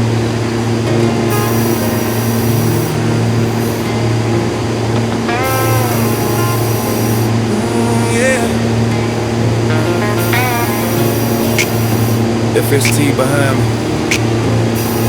war in the past. The Palm Jack's not a quick goodbye, been a smooth fast. The ground below is thirsty, the aquifer ran dry. Comanche Springs is just a ghost where the water used to lie. 100,000 gallons they said couldn't last. The settlers kept on pumping and they did it hard and fast. From Fort Stockton to OZMOS, the flatlands never end. Springs are just a whisper that the wind refuses to sing. The Palm Jacks keep on nodding to a rhythm that they know. The D-850 is flying, watching history below. Okay, so that's some of that farmland again. The Pecos River Canyon somewhere off the right wing tip. The sun is getting higher, climbing past the strut and grip. The road below is Interstate 10, a silver crawling line. The trucks are hauling cargo, keep them there on time. The ghost towns keep on coming, the waypoints keep on stacking. The engine never falters, the gauge is never cracking. From Fort Stockton to OZMOS, the flatlands never end. Clouds are way off in the distance. So, as anticipated, it's a pretty pleasant flight. Keep on nodding to a rhythm that they know. The D-850 is flying, watching history below. I think about the soldiers who camped beside the spring, the cavalry and the Comanche. The peace they couldn't bring, the water made it possible. The water made it in. The aquifer when empty, the springs cannot defend. I'm flying and over history, 5 miles above the ground. The only thing that's left is the silence and the sound.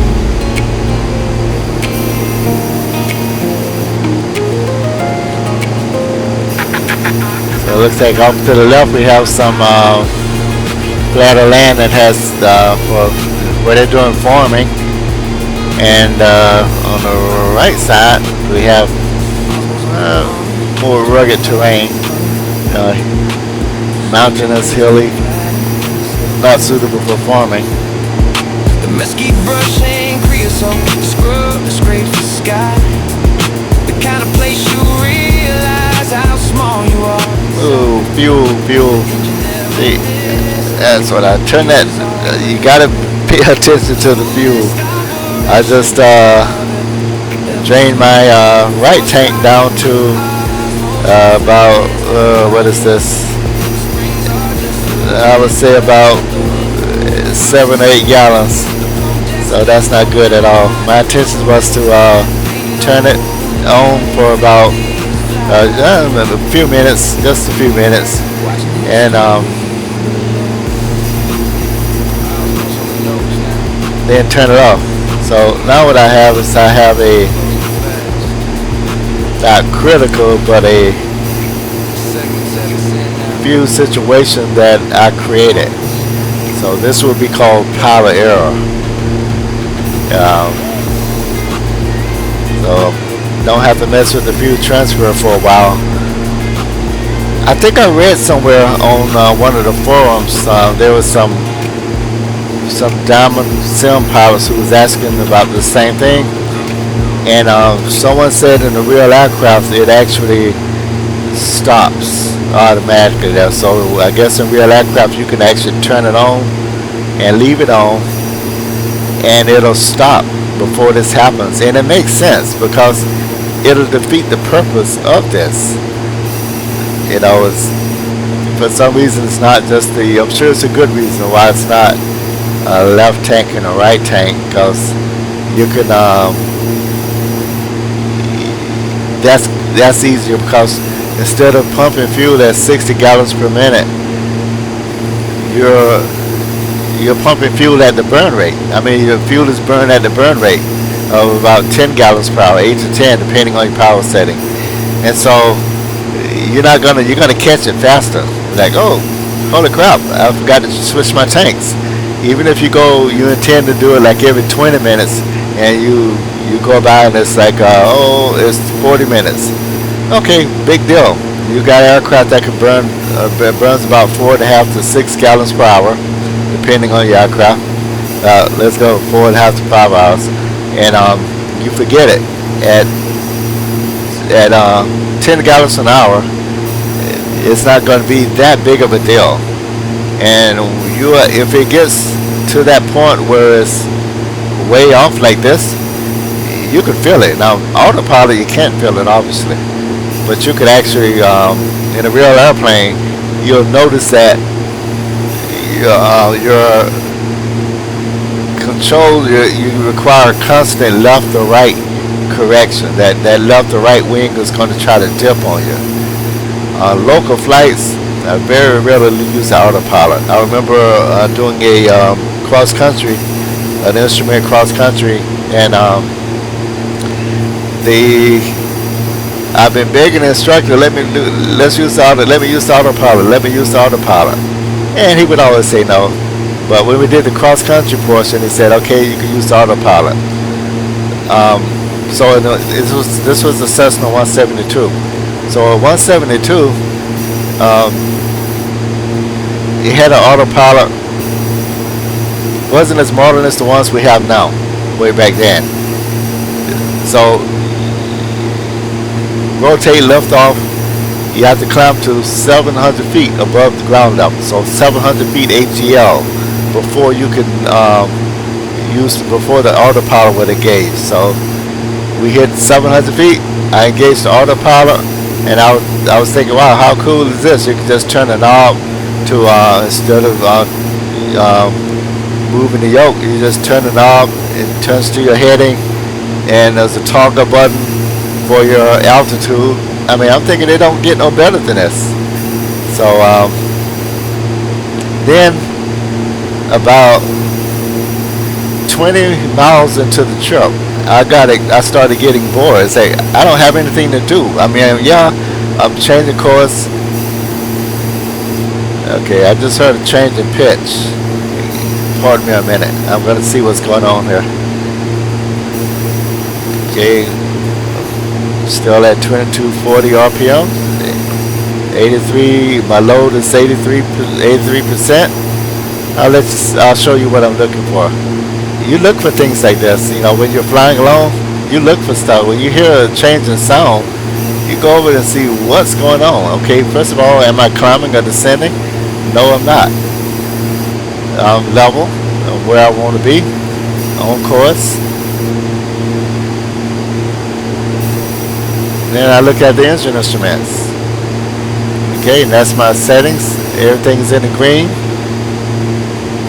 And that's that imbalance. Now I know that totally blows away that 8 or 9 gallon thing there. Look, I'm stretching it to 9 gallons. But I gotta wait till it burns down. There's no way that I'm aware of that I can move this back up here. If I was flying, this airplane has longer wings, so that really affects the balance of it. The weight is okay, but the balance isn't. So I just wanted to check this out. This is that's concerning. You know, you get to know what the airplane is supposed to sound like. So when you hear strange pitches, kind of check it out real quick. Now, one of the things that can happen, I have had this to happen. If you go into a cloud, I noticed it more because when I was taking some instrument lessons.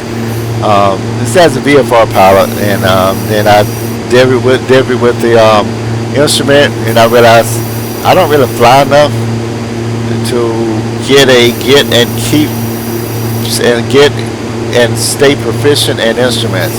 I live in Southern California.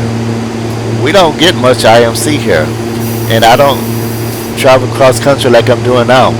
Here, I just feed electricity to my flight sim, and that's all it costs. And I don't even want to think of how much aviation fuel is now. If I'm paying the same amount to put gas in my car as I did in the airplane when I was flying, I don't even want to imagine it. I may have a heart attack if I look it up. So, it's fun, safe flying here. Let's see what's going on. I see a dot that I. Oh, one of the things. So, I'm doing instrument, talking about instruments and VFR. My next leg I might get some instrument flying in there, but that's not the goal here. So that sound we heard, flying into clouds, you get a change in pitch because you have all of a sudden you're going into moisture, air with a higher moisture content, so less oxygen. Engine will wind down a little bit. Now it'll compensate for it. It's just that sound that I heard. It's like then like it's like bogging down slightly. So it may have been a simple matter of hitting that stray cloud, because they did say that it was some altitude. It was few. That's those little clouds that you could almost see around them. So it's no big deal. You can't really fly in that cloud, because you hit that cloud, the cloud dissipates. Let me see if I can show you an example. Here we go. Right straight ahead of us. You see these little clouds? That more like that little cloud and that little cloud. You don't have to wonder if there's anything on the other side of that cloud that's going to hit you, because you can practically see around that cloud.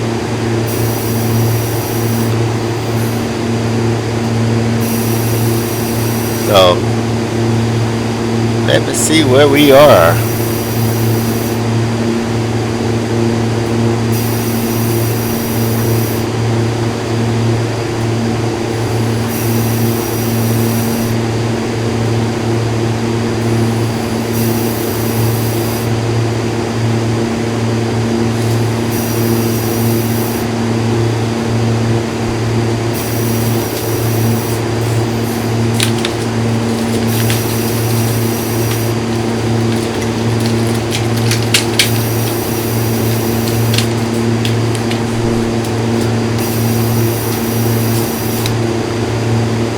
So one of the things I want to mention, I mentioned earlier about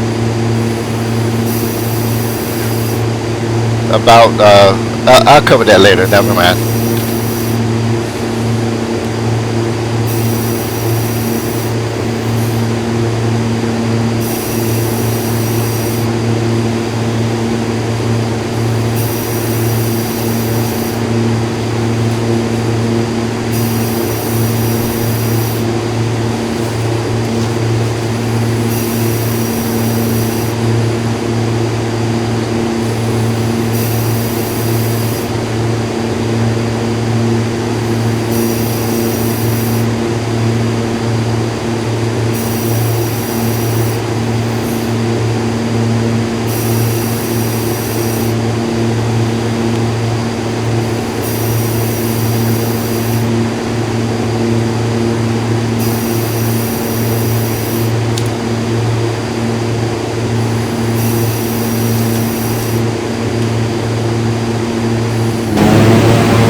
Okay, looks like we're coming up on OZMOS.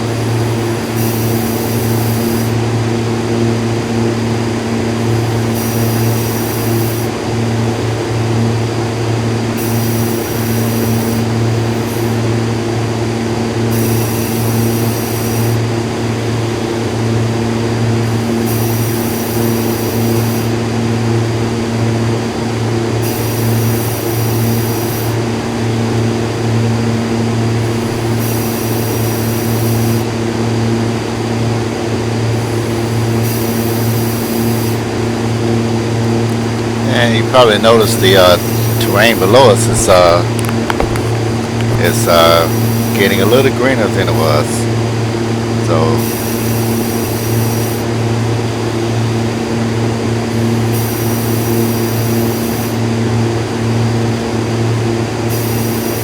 it's starting to green up a little bit, and that's because we're leaving the hot desert and entering the Texas Hill Country. I remember I meant to mention I shared a story with you earlier.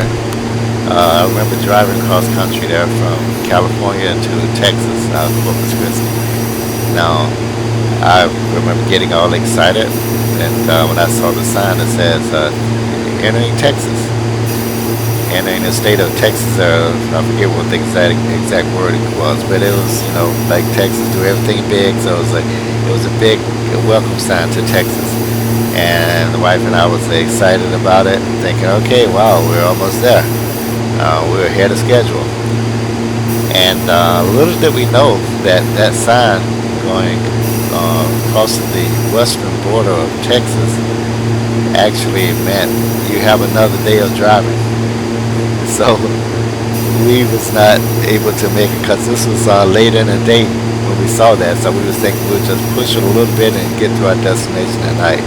Well, night came and we were still driving. We still had lots of miles to go. When we did this drive, it was not, you didn't have the fancy GPS like you have now. As a matter of fact, I used my Lawrence Aviation pilot, handheld pilot GPS. So it was very limited. It was grayscale and it was designed for aviation, but it did show the roads. So it showed us kind of traveling along the road, and I saw the estimated time based on our speed. I'm like, we might not make it. Well, I couldn't punch in the time. I could punch in the airport. So I punched in, I think, the distance to the Corpus Christi airport, and that it wasn't looking good with traffic because it was stopping and going. So we ended up having to stay in a hotel halfway through that trip in Texas there. But, you know, once we got settled into Texas, it was definitely no disappointment. I love the food. I can't recommend any particular restaurant, but I'll tell you that all the ones that I went to, I mean, there was an assortment of good eats there in Texas. There's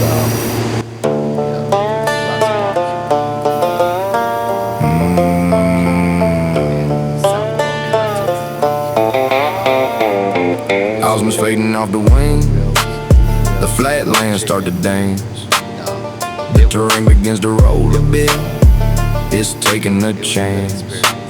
The scrub brush turns to live oak. The dust begins to settle. Crossing over timber, pushing through the metal. The hill country's calling, though it's miles off the nose. The way the land is waking up, everybody knows.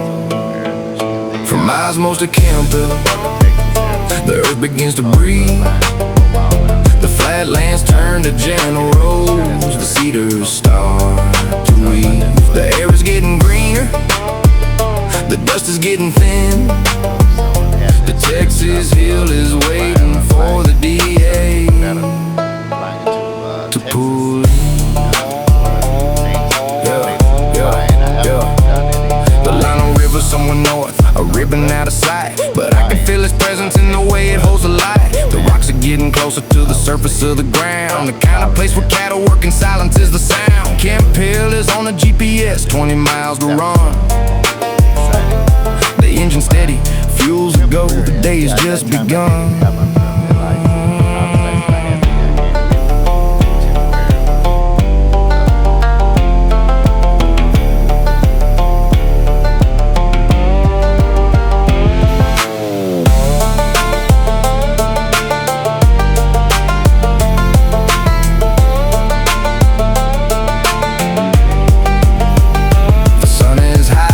Shadow short, the gauges read and write, the diamonds cutting through the air, a creature of the light. From OZMOS to the waypoint, the minutes click away, another segment closer to the end of the day's highway. From OZMOS to KEMPL, the earth begins to breathe, the flatlands turn to gentle roads, the cedars start to weed. The air is getting greener, the dust is getting thin, the Texas hill is waiting for the DA to pull. KEMPL on the nose now, 10 miles out, the hill is getting closer, no room for any doubt.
we are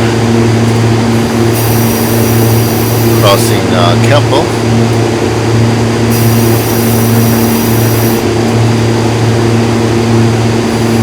KEMPL intersection.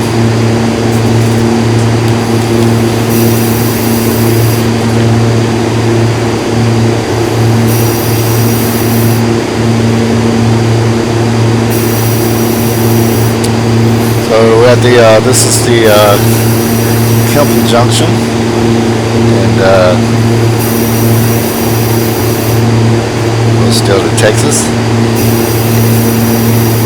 Fun fact is the junction is the gateway to the hill country, sitting at the intersection of North and South Lano rivers. If I'm saying it right, if someone knows the correct pronunciation of that, let me know in the comments.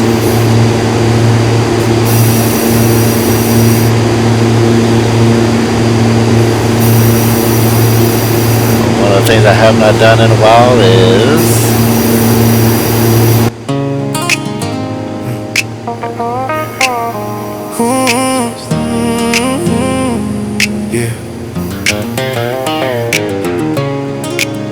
Cruising 15, 500 feet. The terrain is now unmistakably the Texas hill country. Gentle rolling hills, live oak trees, spring-fed creeks, and the Llano River below. The void JCT marks the gateway to the hill country.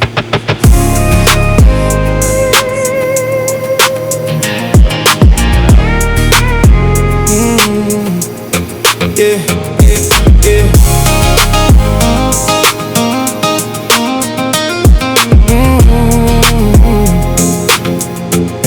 Yeah.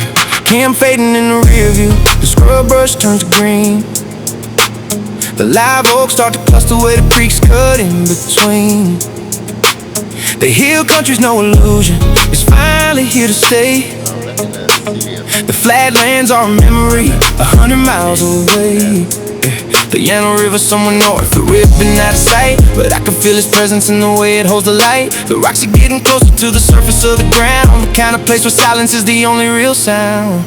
KEMPL to JCT, the gateway to the hills. The engine steady fuels to go, the aircraft has no chills. The live oaks getting thicker, the creeks are running clear. The Texas hill is waiting for the DA to appear, and the path is clear. The ranch is getting smaller, the fences start to climb. The limestone pushing upward like it's been there for all time. The deer are moving through the brush, the hawks are on the wing. This is the kind of country where the soul can learn to sing. The waypoint on the Garmin is clicking off the miles. I'm taking in the landscape, I'm cataloging the styles. From KEMPL to the void, the minutes slip away. Another segment's halfway done, the words I have to say.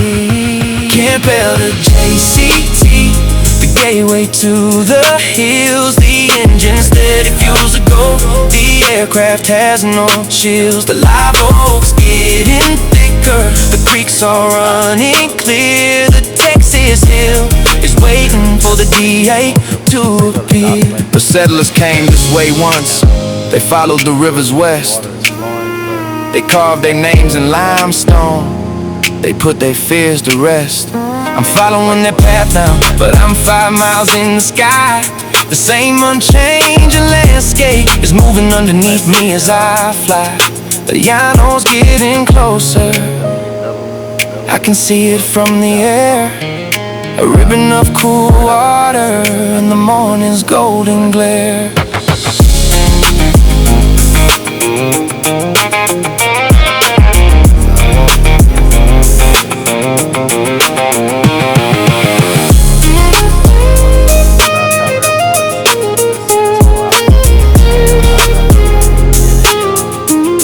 JCT is on the GPS, 20 miles to run. The terrain is getting greener than it's ever been a ton. The live oaks turn to clusters, the creeks are running full.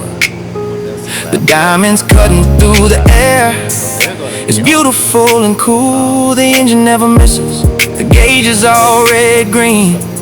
The smoothest operation that I've ever seen. KEMPL to JCT, the freeway to the hills. The engine steady fuels a go.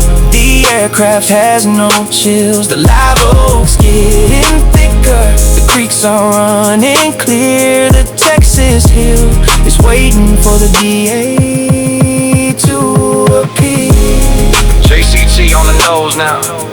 10 miles and closing fast. The segment is at its end now. The moment's faded past.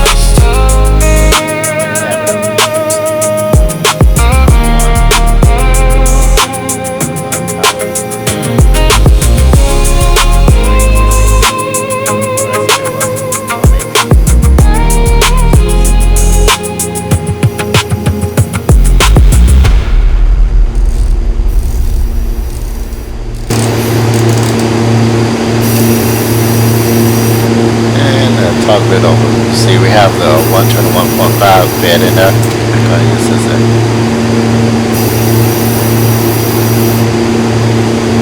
Automatic weather observations in our municipal.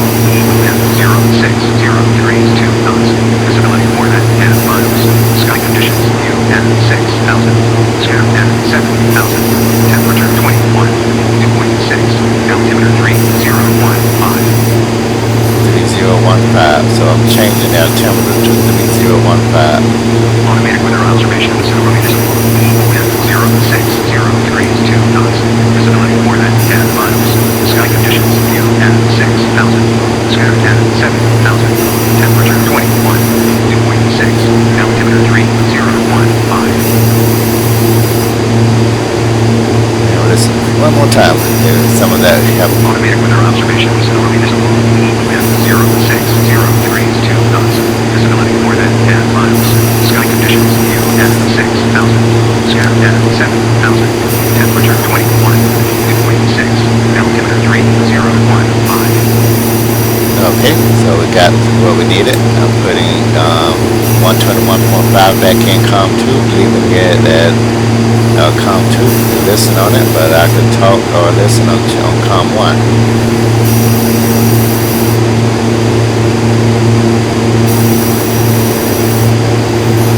And then we do this, we change the altimeter settings along the way for the reason of knowing, keeping the altimeter accurate is important because that ensures that you're at the right altitude and corrected for the barometric pressure.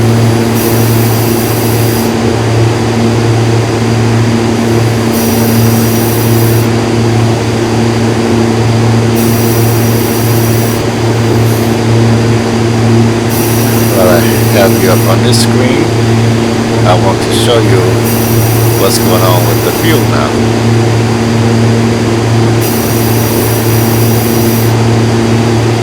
Now remember we have that, you see the fuel balance issue is getting better. It's catching up now. So this remains, the right tank remains there until I hit the switch to drain some of this fuel from the right tank into the left tank. So that looks like it's doing good now.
And this is once we hit junction, we're going to start our descent down to parallel altitude.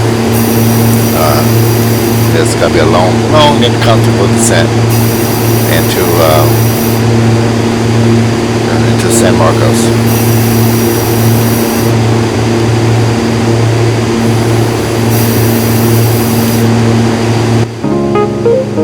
Cruise at 15, 500 feet. You'll pass the JCT VOR, the gateway to the hill country. The terrain is now greener, the range is smaller, and you are beginning the subtle descent toward the I-35 corridor. ARPER intersection is your next waypoint, marking the approach to the San Antonio metro area.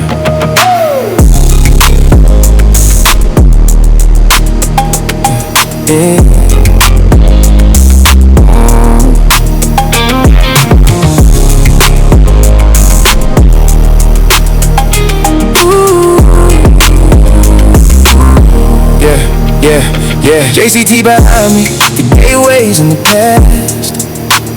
The hill country is open, the terrain is moving fast. The live oaks turn to cedar, the creeks are running wide. The limestone keeps on climbing, there's nothing left to hide. The radio is busy now with new controller on the wire. The energy is shifting, the city starting to transpire. Up on the GPS, 40 miles to run, from one forgotten waypoint to the next one. Just begun. JCT to ARPER, the electric miles unwind. It's in flight cause the distance, the electric piano finds the groove that keeps me moving through the hill country line. The DA-50 is flying and the city's doing fine. And the beat is mine. The ranch is getting smaller, the fences start to merge. The traffic on the radio is starting to emerge. The controller speak a language fast, go get pace. The city is in the distance, I can see it in the space. The waypoint on the Garmin is clicking off the miles. I'm taking in the landscape, the hills, the rocks, the smiles. From JCT to ARPER, the minutes slip away. Another segment's halfway done. The words I have to say. JCT to ARPER, the electric miles unwind. It's in flight cause the distance, the electric piano finds the groove that keeps me moving through the hill country line. The DA-50 is flying and the city's doing fine. The hill country is behind me now, the plateau starts to fall. The radio is filling up, the city starts to call. I'm thinking about the land and the approaching to the metro. The waypoints keep on coming and I'm ready, that's for sure. ARPER on the nose, the final stretch before the base. The energy is building, I can see it in the space.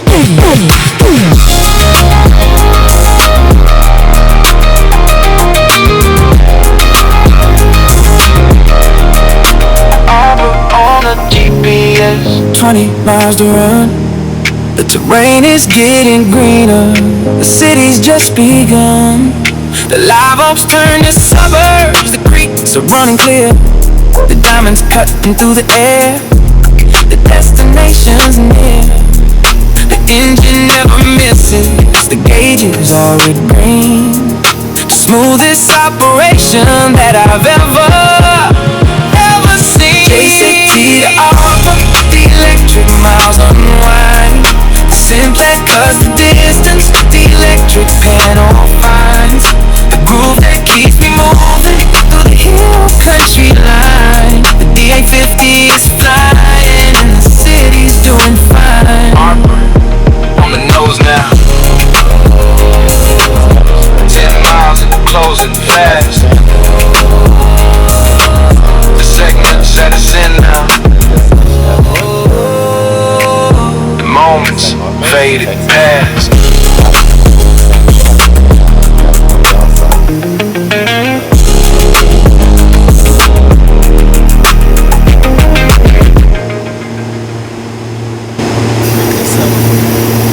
Kind of made up a little bit for lost time. You can see the sun starting to go down a little bit.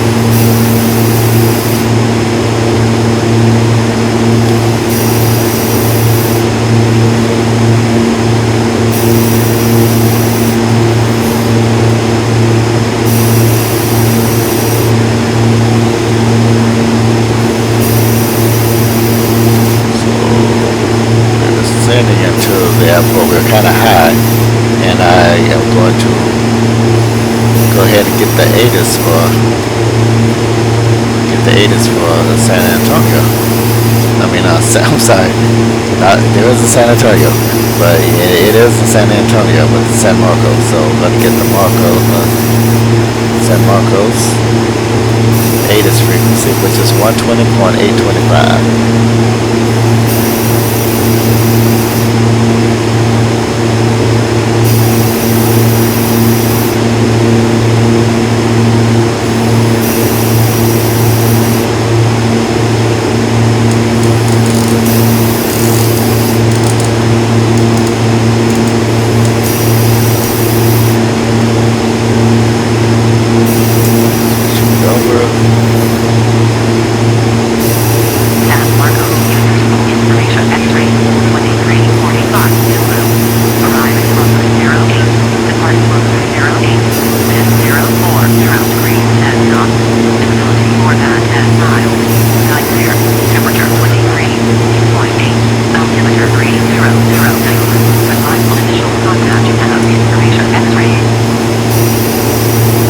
Says 3009.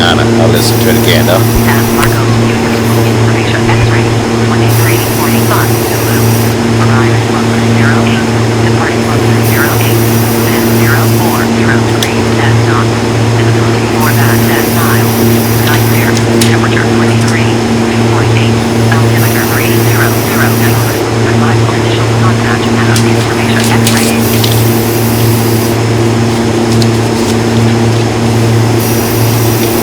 Marcos, information X-ray 2345 Zulu. Arriving runway 08. Departing runway 08. Wind 040 degrees 10 knots. Visibility 4 miles. Sky clear. Temperature 23. 2.8. Altimeter 300. Advise initial contact. Have information X-ray. Okay, so they're landing. They advised us that they're landing on 08, runway 08.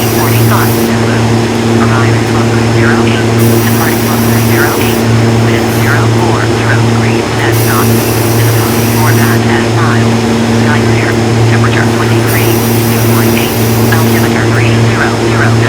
Advise initial contact, have information X-ray.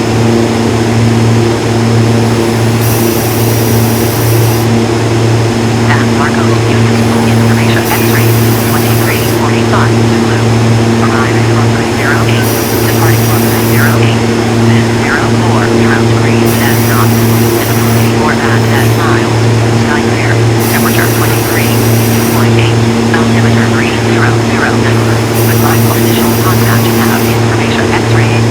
Marcos, information X-ray 2345 Zulu.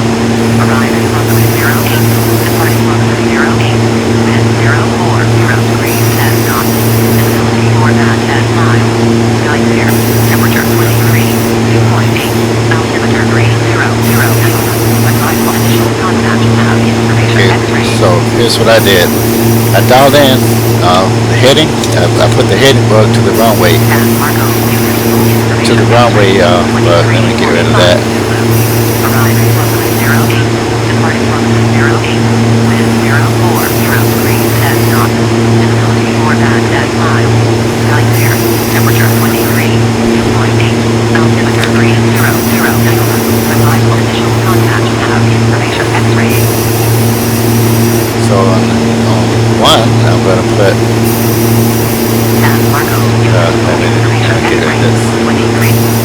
Okay, so I turn it off. We're in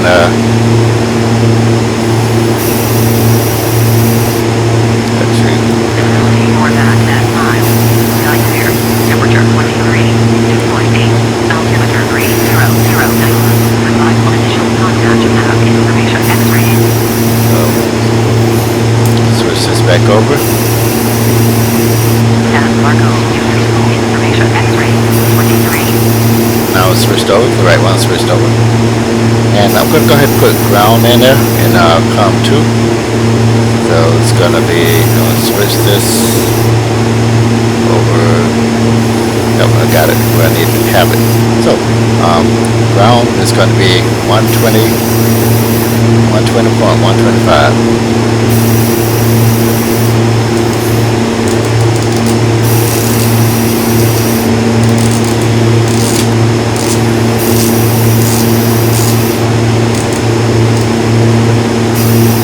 So I'll put that in after we touch down.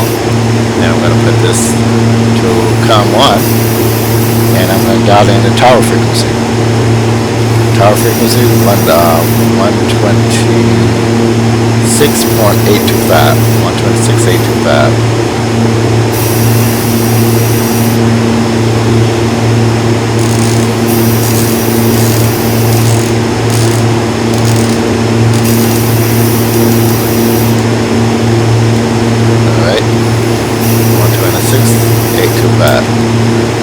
So, what I have set up, and I'm going to go ahead and on this COM2, because I'm kind of close in. There's civilization there, so there's a ELT that goes off enough towers around where they can hear it, so I don't need to monitor that anymore. So I switch that over to ground. So I have this set up where COM1, we call it tower. I already got ATIS, and they said it was X-ray, I believe it was. And I have my taxi diagram in front of me.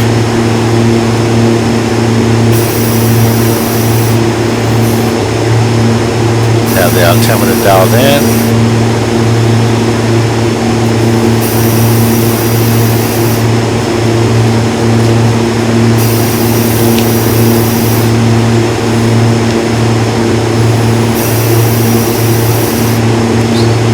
Descending at a comfortable rate. Got a good ground speed on 188. Air is denser as we get lower, so your true airspeed is kind of true airspeed changes at lower altitude. Because now you notice at altitude, cruising altitude 15,500, we actually we was cooking along at 195 knots ground speed, and now that we're descending, okay, we're below 10,000, so I'm going to go ahead and turn the oxygen off.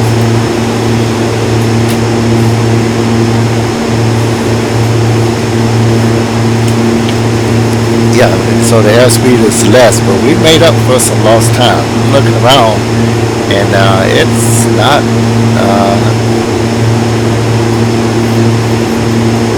Yep, it's actually, we're doing really good.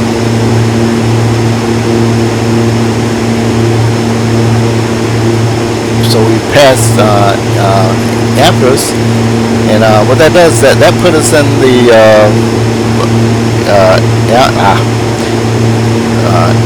ARPER to we passed that, and there's below us there, and we passed it a little somewhat.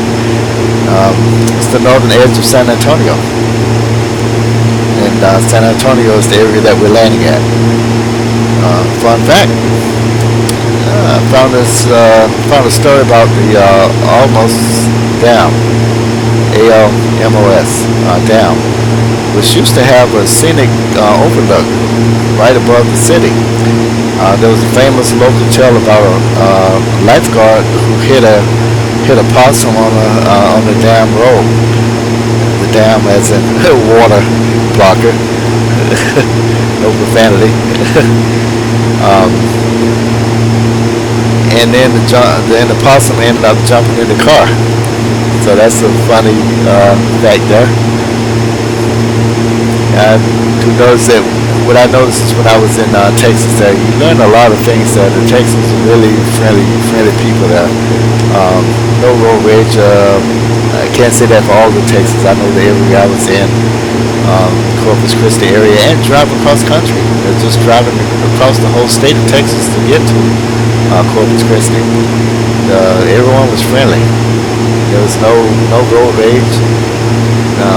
They had some unique road rules, common practices that was in the interest of being friendly. Whereas if you are driving, you come up on you're on a two-lane highway, one road going each way. They have large shoulders, so I can only assume that they have the big shoulders on the side of the road to allow traffic to pull off, to allow faster traffic to move on, because you're talking farmland and stuff and so forth, and there's a lot of tractors on the road, so they would actually pull off on that shoulder, and it's large enough for them to keep driving, even though technically the driver's manual tell you don't drive on the shoulder. They're doing that as a courtesy, and they're wide enough and you can see far enough to where it's nothing on the shoulder that you're gonna hit. So that was kind of cool, only in Texas. But I really appreciate that. Lets me know, and I have a few stories to tell about the kindness from Texas, and things they don't have to do, they just choose to.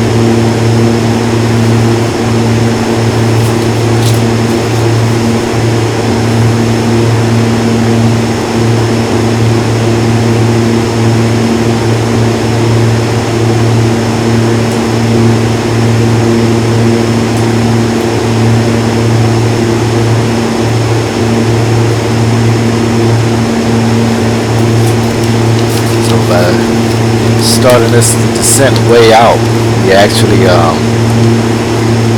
it gave us some leeway there. Where it gave us some good ground speed to make up for this. We have the power back to it's at 90.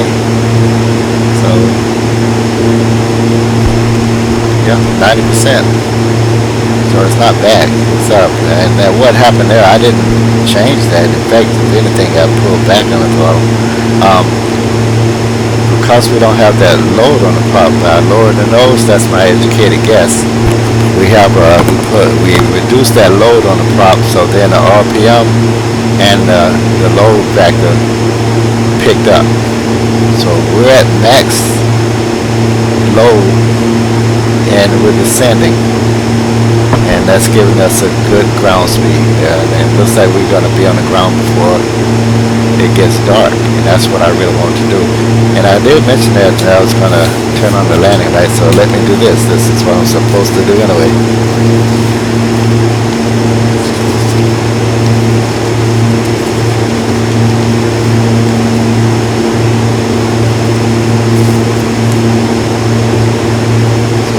I did a mental cruise checklist, and Attention alert route. San Marcos Municipal Information Yakima current. Altimeter 3010.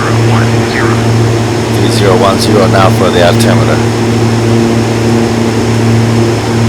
3010. Alright, so just that distance there, I stayed tuned to the frequency. I did.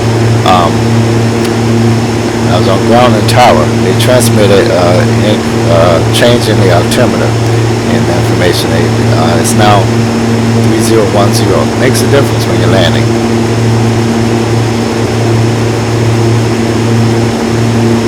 So I made that adjustment. That's going to make it that much more accurate. And right now we would have been handed off from center. Okay, we're just crossing STB VOR.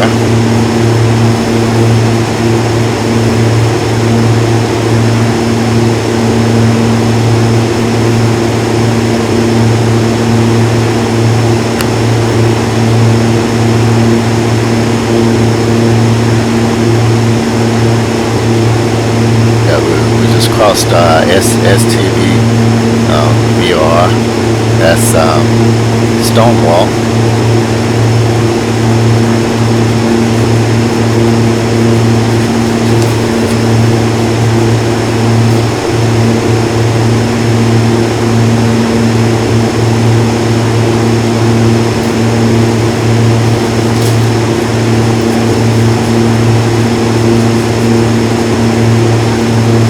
So we're making our final approach into San Marcos Regional. And fun fact about this area here is airport. About the airport is the airport was originally Gary Air Force Base, and a World War II training field for the bomber pilots. So they used to train bomber pilots at this airfield, and it still houses the commemorative Air Force and a massive aviation museum. So it's got a really good museum. This would be a good one to fly into. Go to the museum, and where there's a museum, there's a restaurant. So it sounds like a good flying choice that we made. Continue on my checklist here. Landing checklist, flaps as required. We're going to put flaps in as we're in here in the airport traffic area. So we're down to 4,900 feet now. Nice, comfortable descent. 500 feet a minute, rate of descent. Test the gear warning horn. And the landing gear warning horn. The cowl flaps open. They were open because everything started to get a little hot, and I did that earlier. Power lever at or above idle. So it's, yep, we're above idle. And the speed, okay. So we're gonna do what's good for this Diamond aircraft. I noticed is 90, around 90 knots there, then 80, then 70 on short final. Doesn't always pan out that way. Sometimes 80, but it's a good one. 80 all around, but 80 you're good.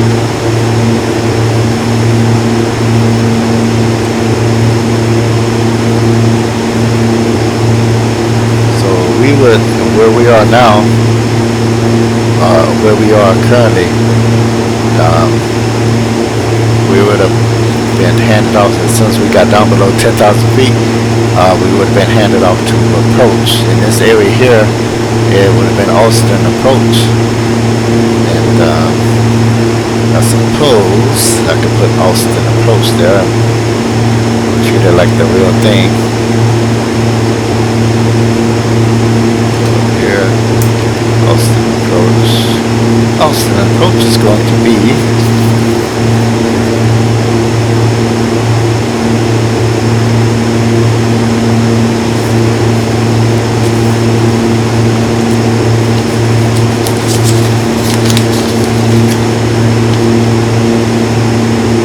so 119.0.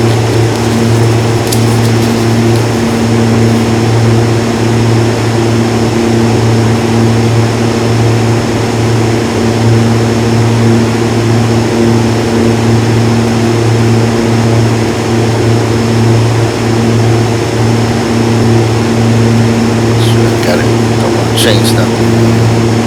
Too bad. Look at that. I was going to change that. Yeah, let me leave well enough alone. Oh, no, actually, I'm good. I'm good.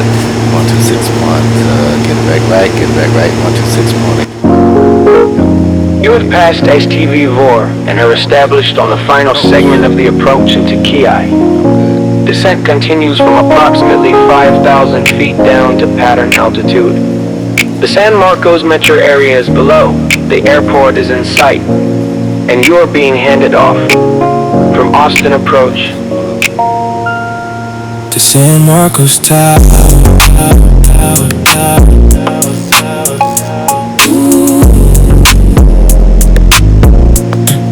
San Marcos Tower. Yeah. STV, STV, STV.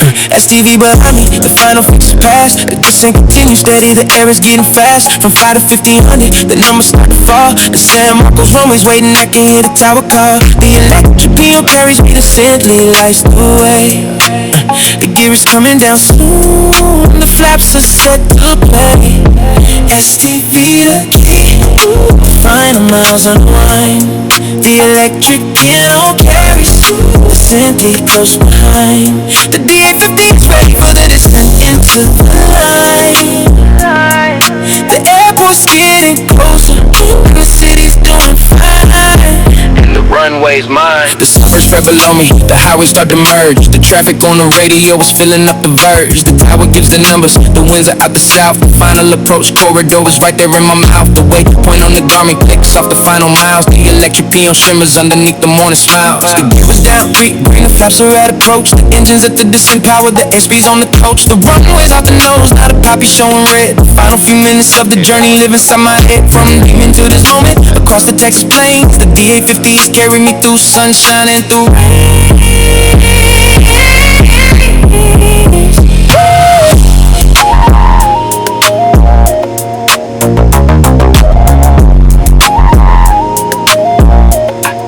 San Marcos Tower. San Marcos Tower. Got on the GPS, 5 miles to run. The air is getting denser, the descent has been the one. The landing checks are finished, the cabin's getting set. The final moments of the flight, I haven't broke a sweat. The engine never misses, the gauge is all red green. The smoothest approach that I have ever seen. STV the key, the final miles on the line. The electric piano carries through, Cindy close behind. The DA-15 is ready for the descent into the line.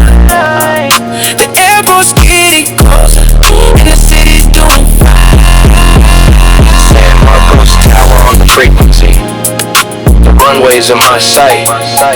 The landing's coming up so fast. The day is turned to light. The segment's at its end now. The final approach is set. The next song is the touchdown. And I ain't finished yet.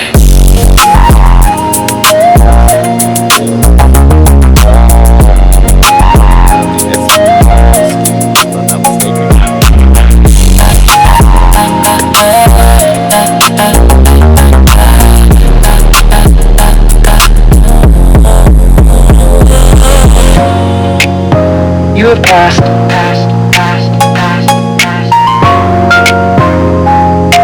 You have passed STV4.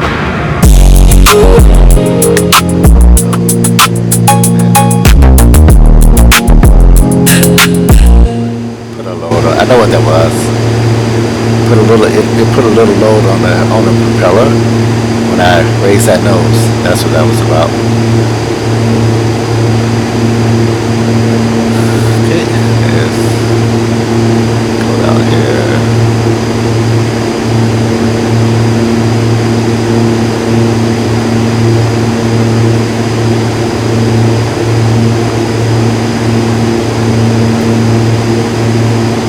Now, looking at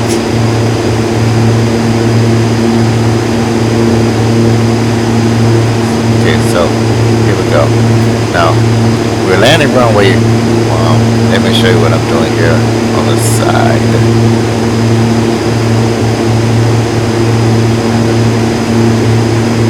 Left view. So here's what we got going on. We're approaching at this angle.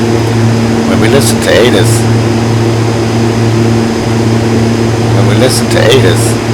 they told us to expect that they're landing and departing runway 8. So this is runway 8. We're coming in at this angle, and I have my heading bug set to the runway heading. So what I'm gonna do here, okay, there's a lake. Okay, see this lake here? This is a perfect thing. If I had to get that down right there, that's going to That's gonna get me where I need to go. So I'm gonna change some stuff here. I'm gonna change my autopilot to heading.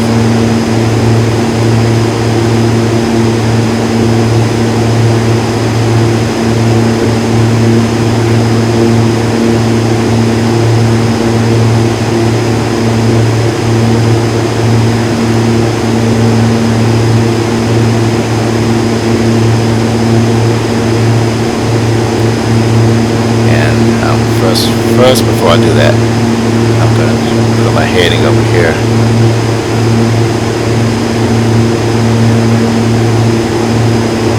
Then I'm going to hit here. Then I'm going to crank my altitude down to 3,000 now. 1,500 because I'm at that point now.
Looking of what I think is going to be the airport, because I see a flat area off in the distance right here. Pull this up, get over the lake, switch to tower. This is about I'm not there yet. Yeah, 10 miles out. You can call them. I'll call them at Canyon Lake. Then I'm gonna switch. I'm gonna roll over to that runway heading of 084.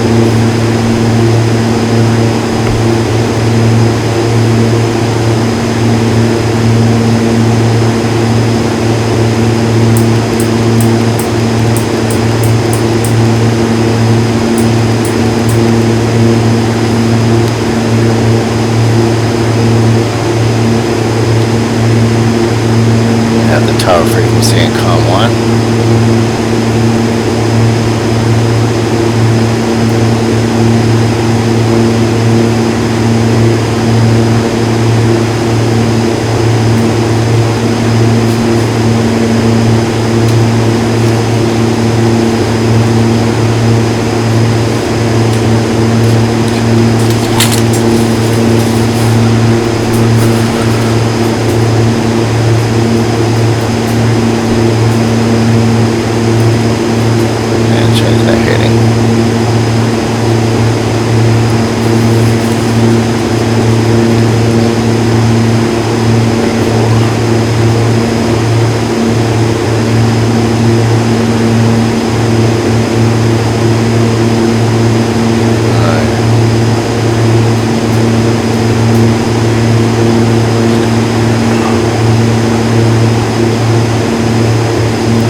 of San Marcos Tower, November 821 Papa Sierra, Canyon Lake Dam, for landing.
The shot went way up.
Button here that you used to. Oh, that's programmed with something else.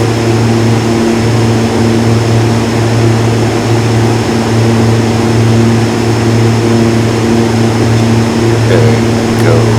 To the right, to the right, to the right.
check. Got a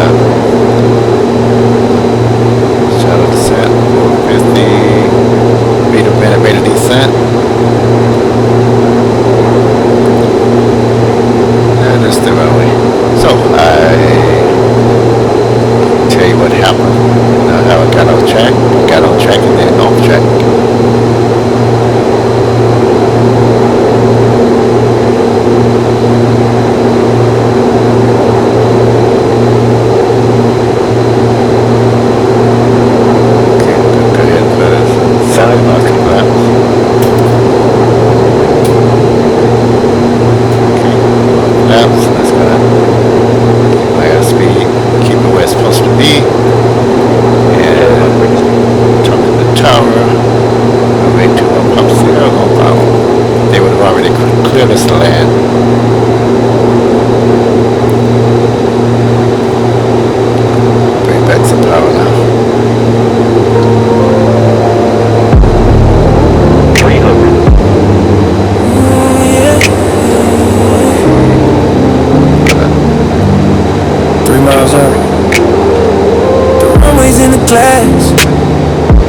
Poppy showing red and white. The approach is first class. Yeah, gear is down 3 green. The flaps are at approach. The engine's at descent power. The airspeed's on approach. The numbers creeping closer. The asphalt drawing near. The end of the journey. The reason I'm here. Wheels down at San Marcos. The journey's at its end. From Deming to the taxiway. The DA is my friend. The touchdown was a whisper. The rollout smooth and true. Another leg is finished. Sky is feeling blue. Yeah, exit the runway. Ground controls on the car. Taxi to the ramp, the parking's not too far at all. The engine's still up, humming, the gauge is all red green. The smoothest operation that I've ever seen. Follow the fire for me, the marshallers inside. The day's almost over.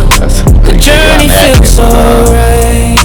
Press this button again. Pull into the spot, set the parking brake. The engine's cooling down, now the numbers start to take. The fuel burn was perfect, the reserves are still in the wing. The DA-50 is carrying me the song that I sing. From Deming to San Marcos, across the Texas plains. The engine's last rotation, the silence that remains.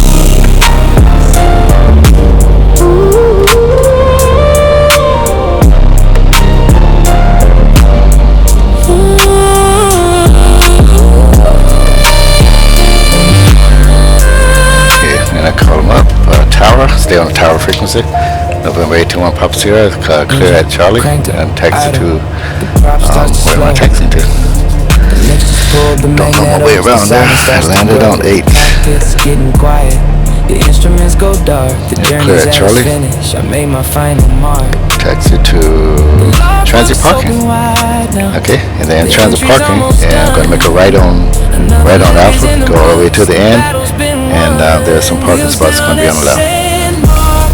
And then there, and while I'm doing that, here, looking up to the left, flaps coming up, all the way up, cow flaps open. Yeah, maybe do this here, man, and go around. Didn't go around. Power lever auto. After landing, power lever auto. Flaps up. Hit our static heat. Off. Already off. Emergency fuel pump. Off. Look at, speaking of fuel, look at that. I need to pump some fuel. Now I get it because I'm on E. I can pump that fuel. Should have noticed that earlier. That's how pilots give out fuel. And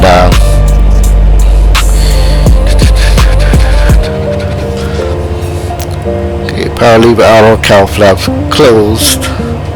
Oh, it said closed. I thought it would be open. Avionics master off. Nope, not want to do the engine shutdown. Start over. Okay, flaps up. P-dot off. P-dot heat off. Emergency fuel pump off. De-ice off. Didn't have it on. Lights as required.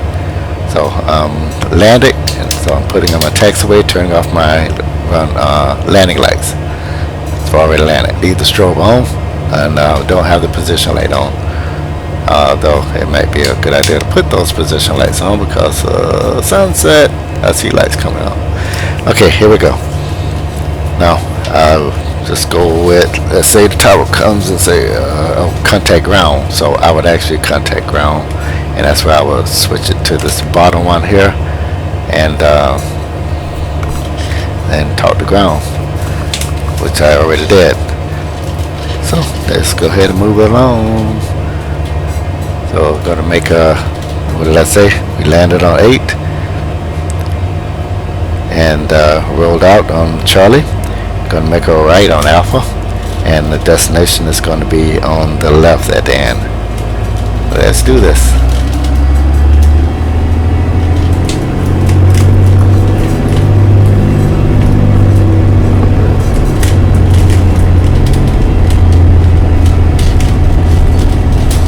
Okay. Trying to avoid using the brakes. Coming up here, I know I'm going to have to use that right brake button.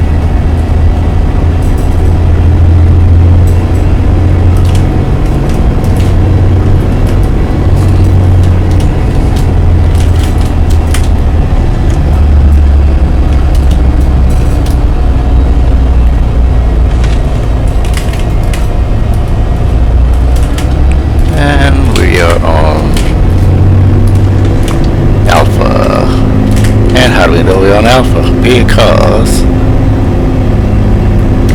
overshot because of that thing. We got plenty of room, but I didn't have to rush it. See a black sign with some yellow writing on it? That's you're on that taxiway. I'll show you the one coming up here.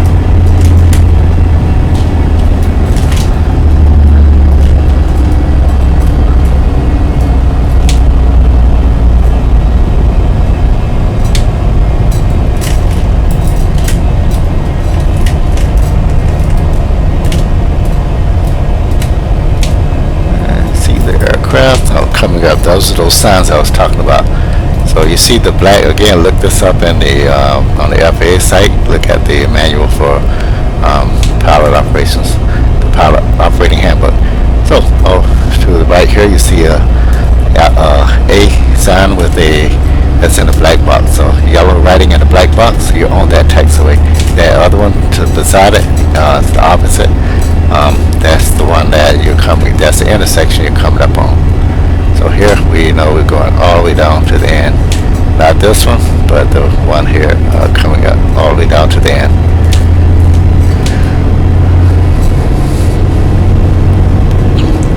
So the landing was better. There you go. Trying to talk and chew bubblegum at the same time.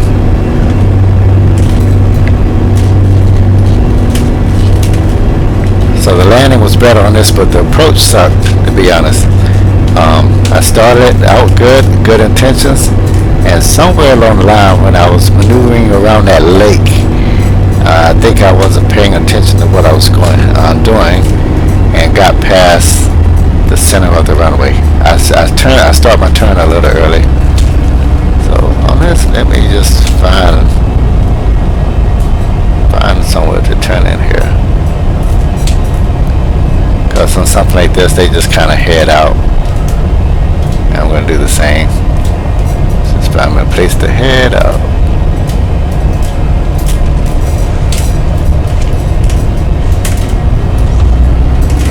There we go.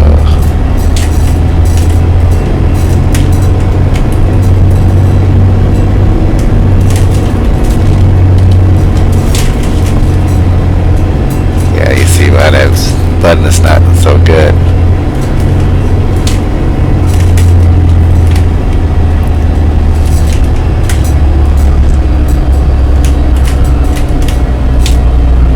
So here I'm going to swing a hard left.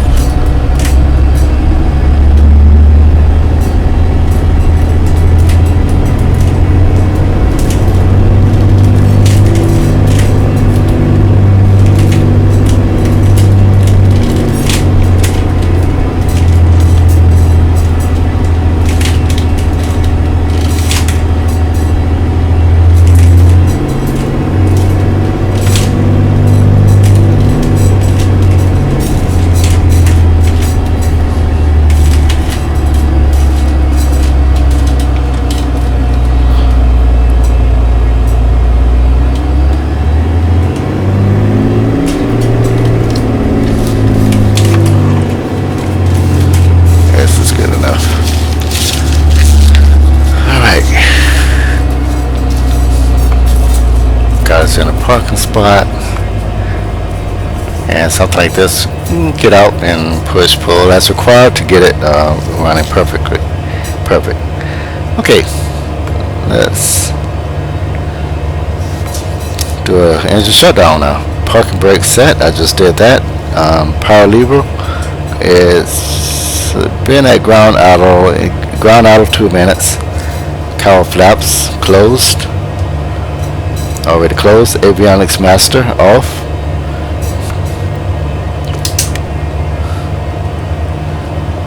And engine master off.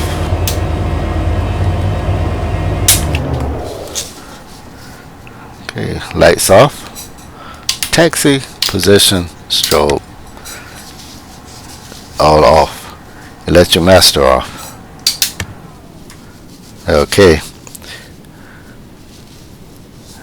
And what you do here is you release the parking brakes, and that's a common habit when you're parking the aircraft. You tie it down at FBO or anywhere. Yeah, FBO. Release the brakes because if you, after you're done, you release the brakes. Because they often, well, not often, sometimes they may have to move your aircraft to a different location, and if you have the brakes parking brake set, they can't do it, without dragging the tires. So, and they're not going to drag the tires because they're not going to pay for it. So we just completed our flight, our second leg of our flight from Montgomery Field to San Marcos, Texas. This is the second leg there. Well, it started at Montgomery, and it was this leg was Deming to San Marcos. I really appreciate you joining me on this trip.